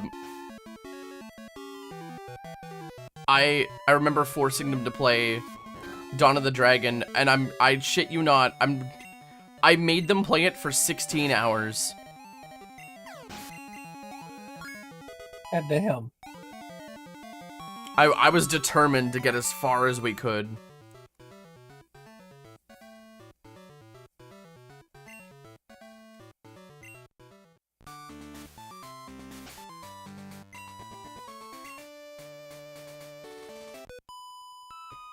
Your first video game crush was Shantae? Man. My first video game crush was weird. I wasn't really, like, that crazy about Spyro when I was, like, a kid, because, I don't know, it just, Spyro wasn't really attractive in that way, but then Meganium happened, and we all know the Meganium story.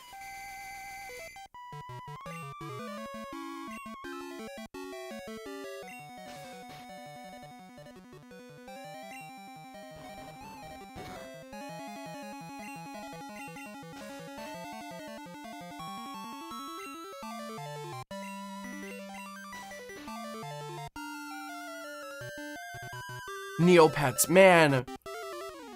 I wish I played Neopets more. But The there dad was. from Dark Fairy's hot. I'm sorry. Neopets had a PS2 adventure game. Neopets in the Dark Fairy. I had no idea The there dad was. of the main character is hot. Were you a Neopets kid or a Webkins kid? You know, funny you should ask. I was a Tamagotchi kid. I was I was a Webkins kid. I was that fuck that would go on to Tamagotchi Town and grab all the shit that I could. I even I was so obsessed with them for a little bit that I started babysitting other people's. Tamagotchi got banned because kids were addicted. Oh man. Man, remember when kids were addicted to things that would ultimately be harmless? That fucking reminds me. I told this to Sush, I enjoyed my time with Time Strangers so much that I pre-ordered a Digimon pet for the new wave that's coming out on July. Oh my god.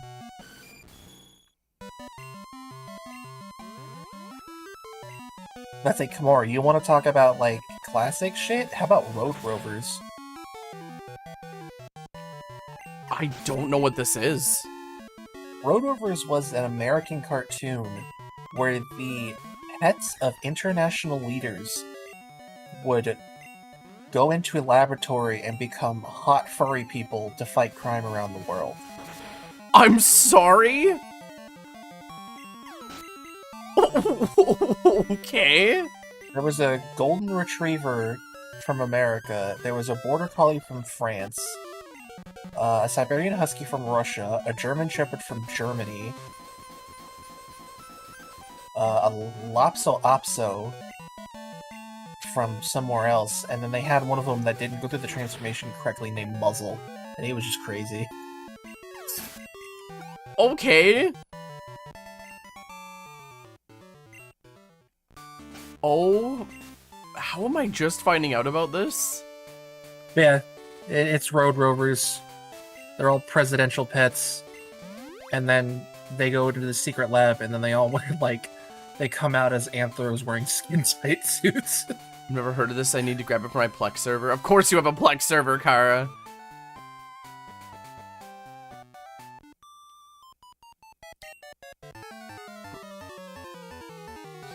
I used to have... okay, I didn't have a Plex server. I had a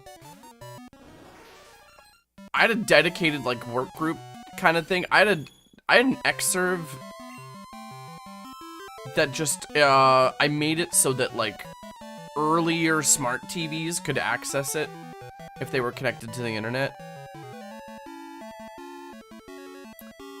I kind of had to, like, jerry-rig my own, thing.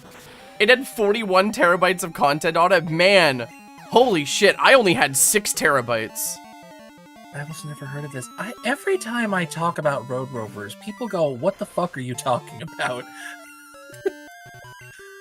It was on Kids WB, and then it got ported to Cartoon Network.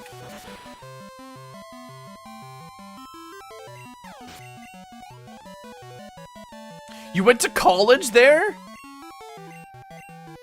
Oh my god.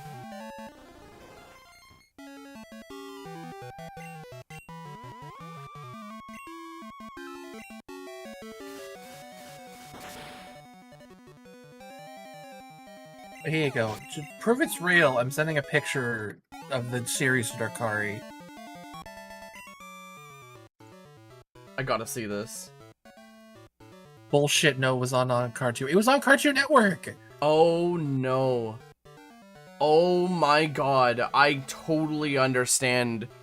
This It made... was on Cartoon Network from 1998 to 2000. This is an old cartoon. oh, this probably made so many people furries. So many people. It made. You can bring it up on stream if you want. Like, this made so many people furries. I have to show this on stream. Like, Chat, it's crazy too, because the intro establishes that they are just actual fucking dogs. and then like they go through the machine, and then they come out, and they're just hot animal people.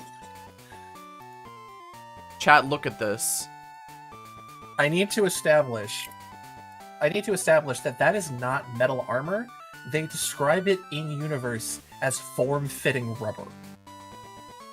Are we sure this isn't AI? No, it's saying AI. This is an official thing. The way that it's like colored, I don't know, just kind of. Maybe it's just inconsistent. Maybe the art's just really inconsistent. Yeah, Kara, I've seen screenshots, never knew its name. Sush, oh fuck, I've seen it before. Oh my Why god. do I recognize the hot border collie? Because it's fucking Colleen, and her butthole is everywhere. What? I'm sorry. I need an explanation. There is so much porn of the border collie because she's the only girl on the cast. All right. For science, give me a second, chat. What's her name? Colleen, I believe. I'll double check. Yeah, Colleen. Yeah, she's Oh Colleen my the border collie. god. First result. How much did you find? 500 images. Yeah, from a cartoon from almost 30 years ago. Hold on. Let's do the good old Like, order score. I scrolled down far enough on normal Google Images, and I got a fucking like pregnancy picture. Okay, some people have taste.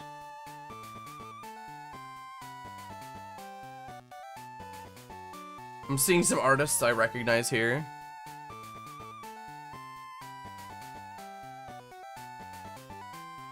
Wait, 805 hits?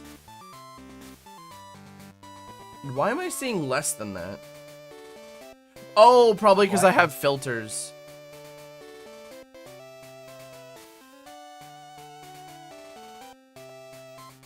Okay, yeah. Yeah, here it is. Gold Labrador, Hunter, Colleen, Rough Collie, Exile, the Siberian Husky, Blitz the Doberman, Shag the Old English Sheepdog, and then Muzzle the Roddy. God.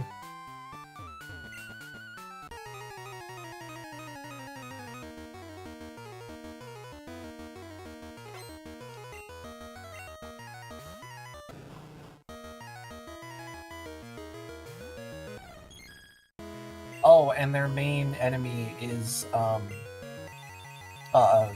Anthrop-Cat person named General Parvo. Holy fuck. This is going on my Plex. I'm certain someone is gonna watch this. Man, I do movie nights with a friend of mine who's like, they're a media buff. They collect like everything. They collect old consoles, old computers, old media. I'm gonna ask them about this show, and I want to hear what their take is on it. In fact, you know what?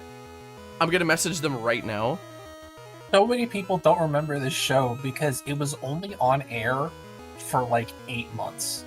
I'm gonna message them about this right now. They're probably gonna be, they're gonna make one of 3 responses. It's gonna be like, it was alright.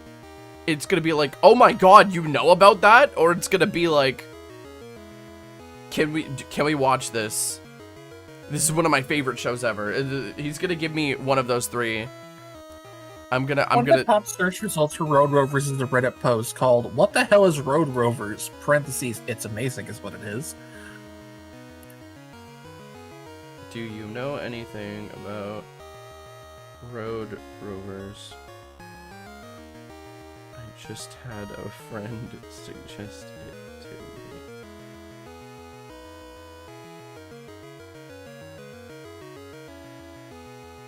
Alright. But no, Road Rovers isn't, for me personally, is in the same boat as Fighting Foodons. Alright. Alright, I've thrown him the message. We're gonna see what he says.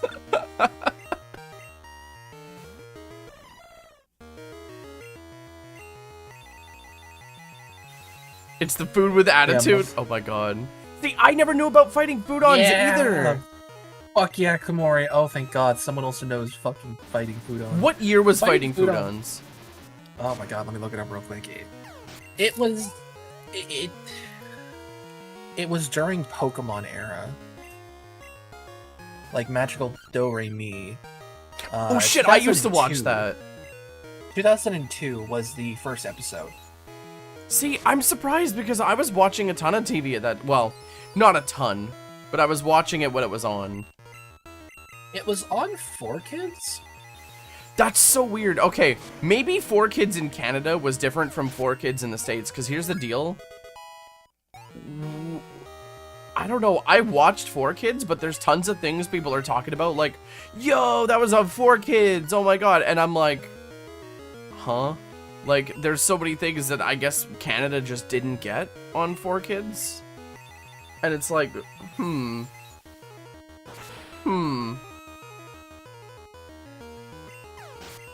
It was literally just food Pokemon. That sounds so cool. I remember participating in the fucking Applegator sweepstakes. Which is a crazy sentence to say out loud. Wait, say that again? For Fighting Foodons, 4Kids had an Applegator sweepstakes. Where there was a Foodon named Applegator, and it was literally just an alligator with an apple on its nose. And if it appeared randomly in an episode and you dialed the number, you would be entered into sweepstakes to win a prize. That's so cool. That's so cool. Man, that's so cool. The 4Kids Shaman King intro? Oh my god, dude. Oh. Fucking, like, peak English intro.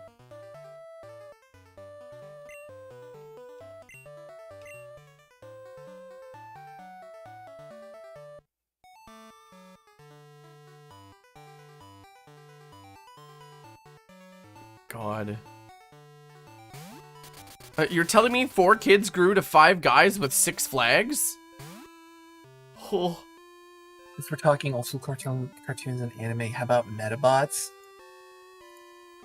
Kari, you watched Fuck yeah, Metabots. I will do you one better, Komori. Do you remember Cubix?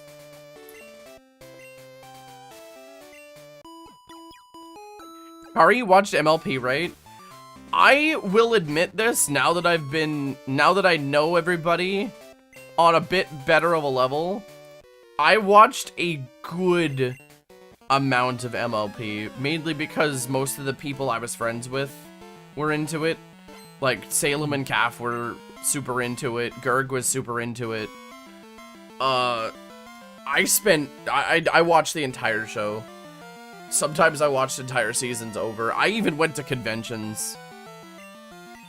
Let's say Ash Komori. Dude, I totally agree. Cubix was mid as hell, but that fucking intro has been stuck in my head for 3 decades. Okay, that's like robots for everyone. Cubix. That's still there. Oh my god. That's a pretty good shitpost, Furry. Pretty good shitpost. We talked about Do-Re-Mi Witchling. 1, 2, 3 Do-Re-Mi or whatever it was called. Also, Blunt, I just read your message. You're wonderful. We love you. We love you so much. And the 4Kids One Piece intro. How did that happen? Yo ho ho, he ate a gum gum. Oh my god. That's what the fucking 4-piece one. Poor memory 4Kids. unlocked. God. Someone made a Wojak recreation of that, and it was one of the best things I'd ever fucking seen. I need to see if I can find it.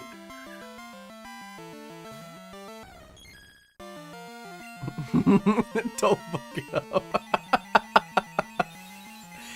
Oh man. But yeah, no. Yeah, MLP was decently big. In fact, yeah, found it. Holy shit. I went to a decent number of cons with the crew. I went to a couple of Pody themed ones. Oh, Hikari, can you please bring this up? This is gonna activate some people in the fucking audience. Oh no! Oh god! I love that someone recreated it via Wojak. Do I guess I have to, huh? You don't have to if you don't want to, but like, oh my god. Chat. Oh. Komori This Ash. hurts here. Oh. It's so, you can hear it. It's so fucking well done for what it is. Oh my god. He's made a rubber. How did that happen? Yo ho ho, we took a bite of gum gum. Like, it's fucking perfect. Oh. I want this framed in my fucking house. Oh. Oh. Oh man. I love how every time we stream, we go on a chaotic tangent about something. Oh yeah. Just streaming with you is one of the most amazing magical experiences ever. Aw, you too, boy. How snug. Did you ever watch Mew Mew Power? I did watch Mew Mew Power. That is the 4Kids show that we actually got here. I literally need to go back and rewatch some of it to see if it was good or to see if I was just like, I don't know. I can't.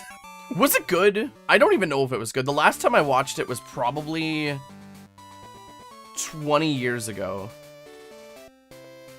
So I don't know. I don't know if me of 20 years ago was a good judge.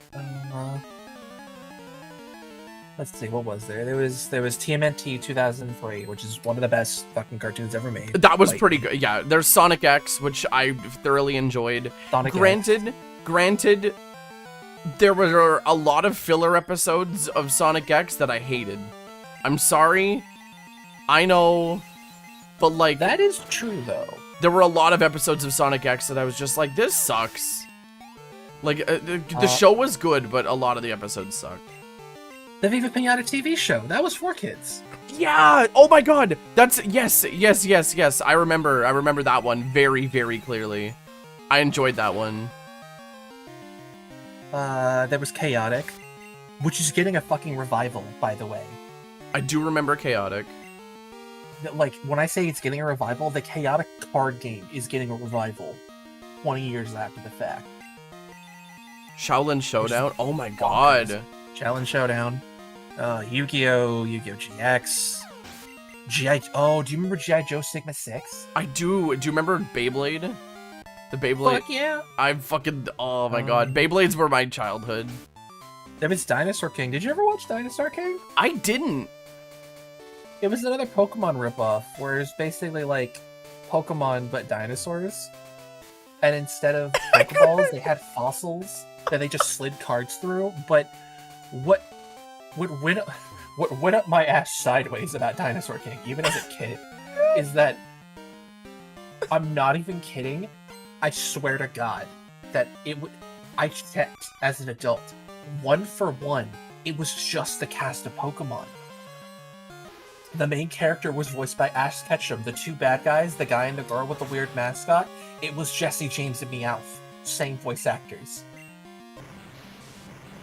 It was so fucking weird because it was the exact same voice actors in the exact same like stereotypical roles, but it was just Dinosaur King. And I'm like, am I fucking hallucinating at the ripe old age of 8? Okay. Winx Club. Can't forget Winx Club. Oh my God, Winx Club. See, that, I don't even know if Winx Club was good either. Winx Club was okay. The CW remake is dog shit. Did you know the modern I gotta- Beyblades they made, Beyblade X, they actually have super move they could use IRL? Huh? Do you remember Bakugan? It's a little later, but do you remember Bakugan? Fuck yeah. Can I admit something? And chat, I've told chat this before, but can I admit something? I have a massive collection of Bakugan in storage, and I'm talking massive. Like, I'm not shitting you. This is a collection that is, it's stupid. There's a lot of first edition, like, really early stuff that's probably worth good money now. What was the fucking wrestling cartoon where the main character had like big puffy donut lips and like a weird fin on his head. What? It was a wrestling cartoon. It was Ultimate one of the dubbed Muscle? anime. Wait. Ultimate Muscle. Oh that's my what it god. was. Why have I heard this before? Ultimate Muscle. Kid Muscle has the power. He's also kind of justice. This guy could save the universe if he only had some guts. Kirby, right back at you. Yes! Oh my god. I love that show.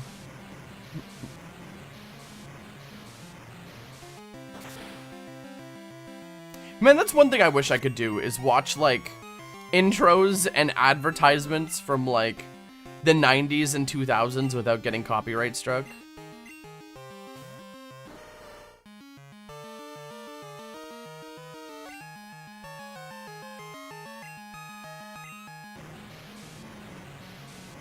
All of them now.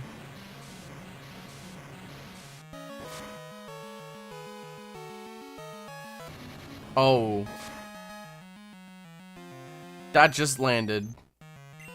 Okay. Okay. Oh yeah, I forgot Biker Mice from Mars. Oh, yeah. That one was weird. Oh, my friend, Another my furry media buff awakening. friend just got back to me. What'd he say? He says, I do know about Road Rovers. Let me check if I, torrented it. Thank God. Someone else can acknowledge it. There it is, nestled in between Rex the Runt and Saber Rider and the Star Sheriffs. That's him referencing where it is on his Plex. Fuck yeah. Damn. Yep. God. See, can I be honest? And I hope this stream specifically makes it back to this friend of mine one day. This dude that I'm talking about, anybody who's met him in chat probably knows who I'm talking about. This is the guy who runs my local arcade meet. He staffs with me at conventions. He goes to the he's been a furry forever, for way longer than I have, because he's older than me. This dude is like one of the most interesting people in the world, but he's like I would love to stream, but nobody would want to watch me. And I'm like, oh my god, you literally have so much to talk about. You collect arcade machines and consoles and movies and media, and you have crazy extensive knowledge in like computer programming. You could literally like, oh, dude's just like, nah, nobody would want to watch me stream. I swear to fuck, Calf and I have been trying to get him to stream. I want this friend of ours to stream, because I think, what's their persona? Oh god, do I want to say? His persona is a rat. He's a rat. Rattle.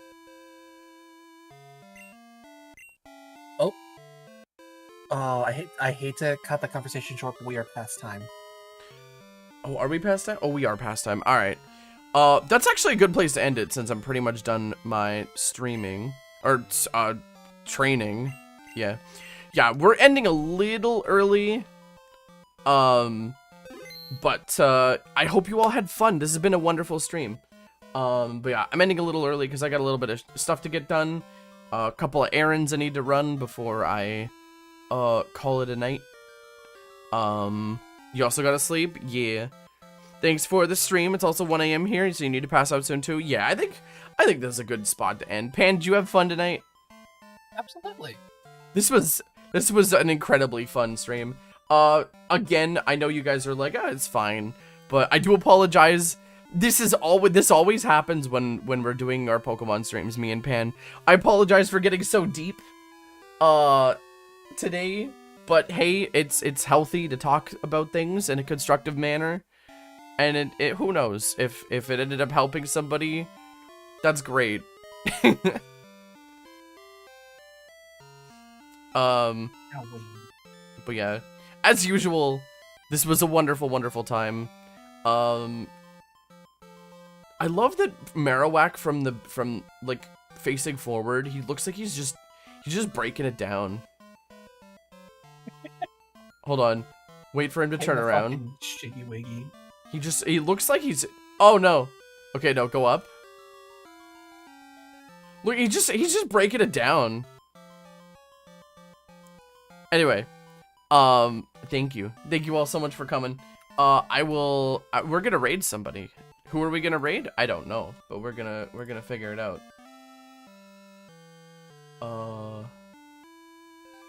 Let me grab my shit. But yeah, I hope you all had fun. I had a blast. Oh, Scott Durg is streaming. This fucking goober. I met Scott Durg at furry convention over here, and they are a big Mad Rat Dead fan, just like me and Calf. I don't know if any of you guys have played Mad Rat Dead. You're cool. That's a cool game. But if you like rhythm games and platformers, Mad Rat Dead is a rhythm platformer, and it is such a fucking good game. Holy shit. It's probably one of my favorite rhythm games of all time. Please play Mad Rat Dead if you get the chance. It's such a good game. That reminds me, did you and Calf hear that they're making a new Rhythm Heaven? Oh, I did hear about it. Oh my god. I'm so ready. I'm so ready. Did you ever see Monster by... Oh god. Kara. Anyone here ever watch Growing Up Creepy? That's a very niche one. Monster by Mistake is a show that I would scream the entry, the title theme for, because it would piss off my family. I don't know why I did this. I would literally scream the intro to Monster by Mistake, mainly because I didn't take the show seriously, because the animation was so bad. Anyway, Pan, sorry, go ahead. You're good. No, I just remembered Growing Up Creepy. It was a Nickelodeon show where basically this goth girl was raised by a family of bugs. Oh, that was the premise. It's actually really cool. Oh my god, I just got hit with a core memory too.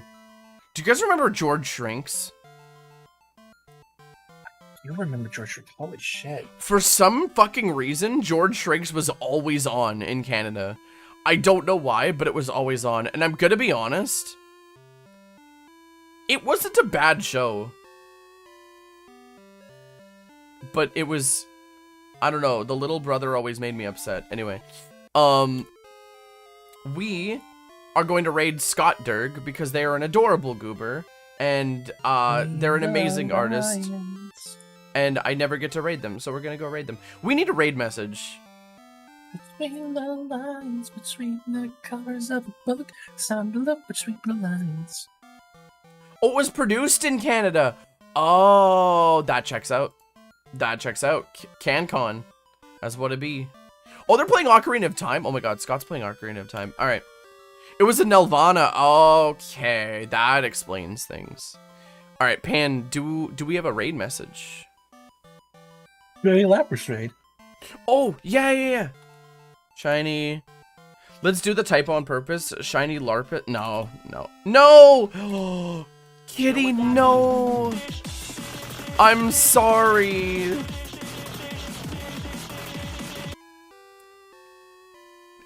Start. Kitty, I'm sorry. Oh no, we're just ending. I'm sorry. We're ending a little early because I got some stuff to do. But I do thank you. Thank you so much for the raid. I appreciate you throwing your people at me. Hello. For those of you who are new here, I'm Hikari Squish, and this is my co-host, Panpan. Oh. But yeah, I do have to get going, because I got stuff to do. But I appreciate you all coming in. Thank you. We're gonna raid Scott Durg. Send my peeps to more peeps. Exactly. They get to go on a little adventure. But yeah, Shiny Lapras raid. And we're going to raid Scott Durg. And actually, before we raid Scott Durg, I'm gonna show you guys a piece of art they made for me. Just give me 2 seconds, chat. They made a physical piece of art for me because I think they found my stream and then they were like, oh my god, I want to make you something. And I'm like, why me? And they're like, because you're cool. And I'm like, no, I'm not. But anyway, they did. There's my camera. There's my plate of food too. They made this. Look at this. Look at this. Isn't this adorable? Isn't this cute? It's me eating an empanada. It's, oh my god, they gave this to me. I think this was at Vancouver. But then they put a little says nice meeting you, Hikari. And it's a little coded. Just focus. Why doesn't this thing want to focus? There we go. Anyway, go have fun with Scott. Tell them they're a wonderful artist and tell them they're super cool. Also, tell them we got a shiny Lapras. Thank you so much, Pan. Have a wonderful night, everybody. I will see you all on Friday for more Subnautica with Koba. Bye. Why?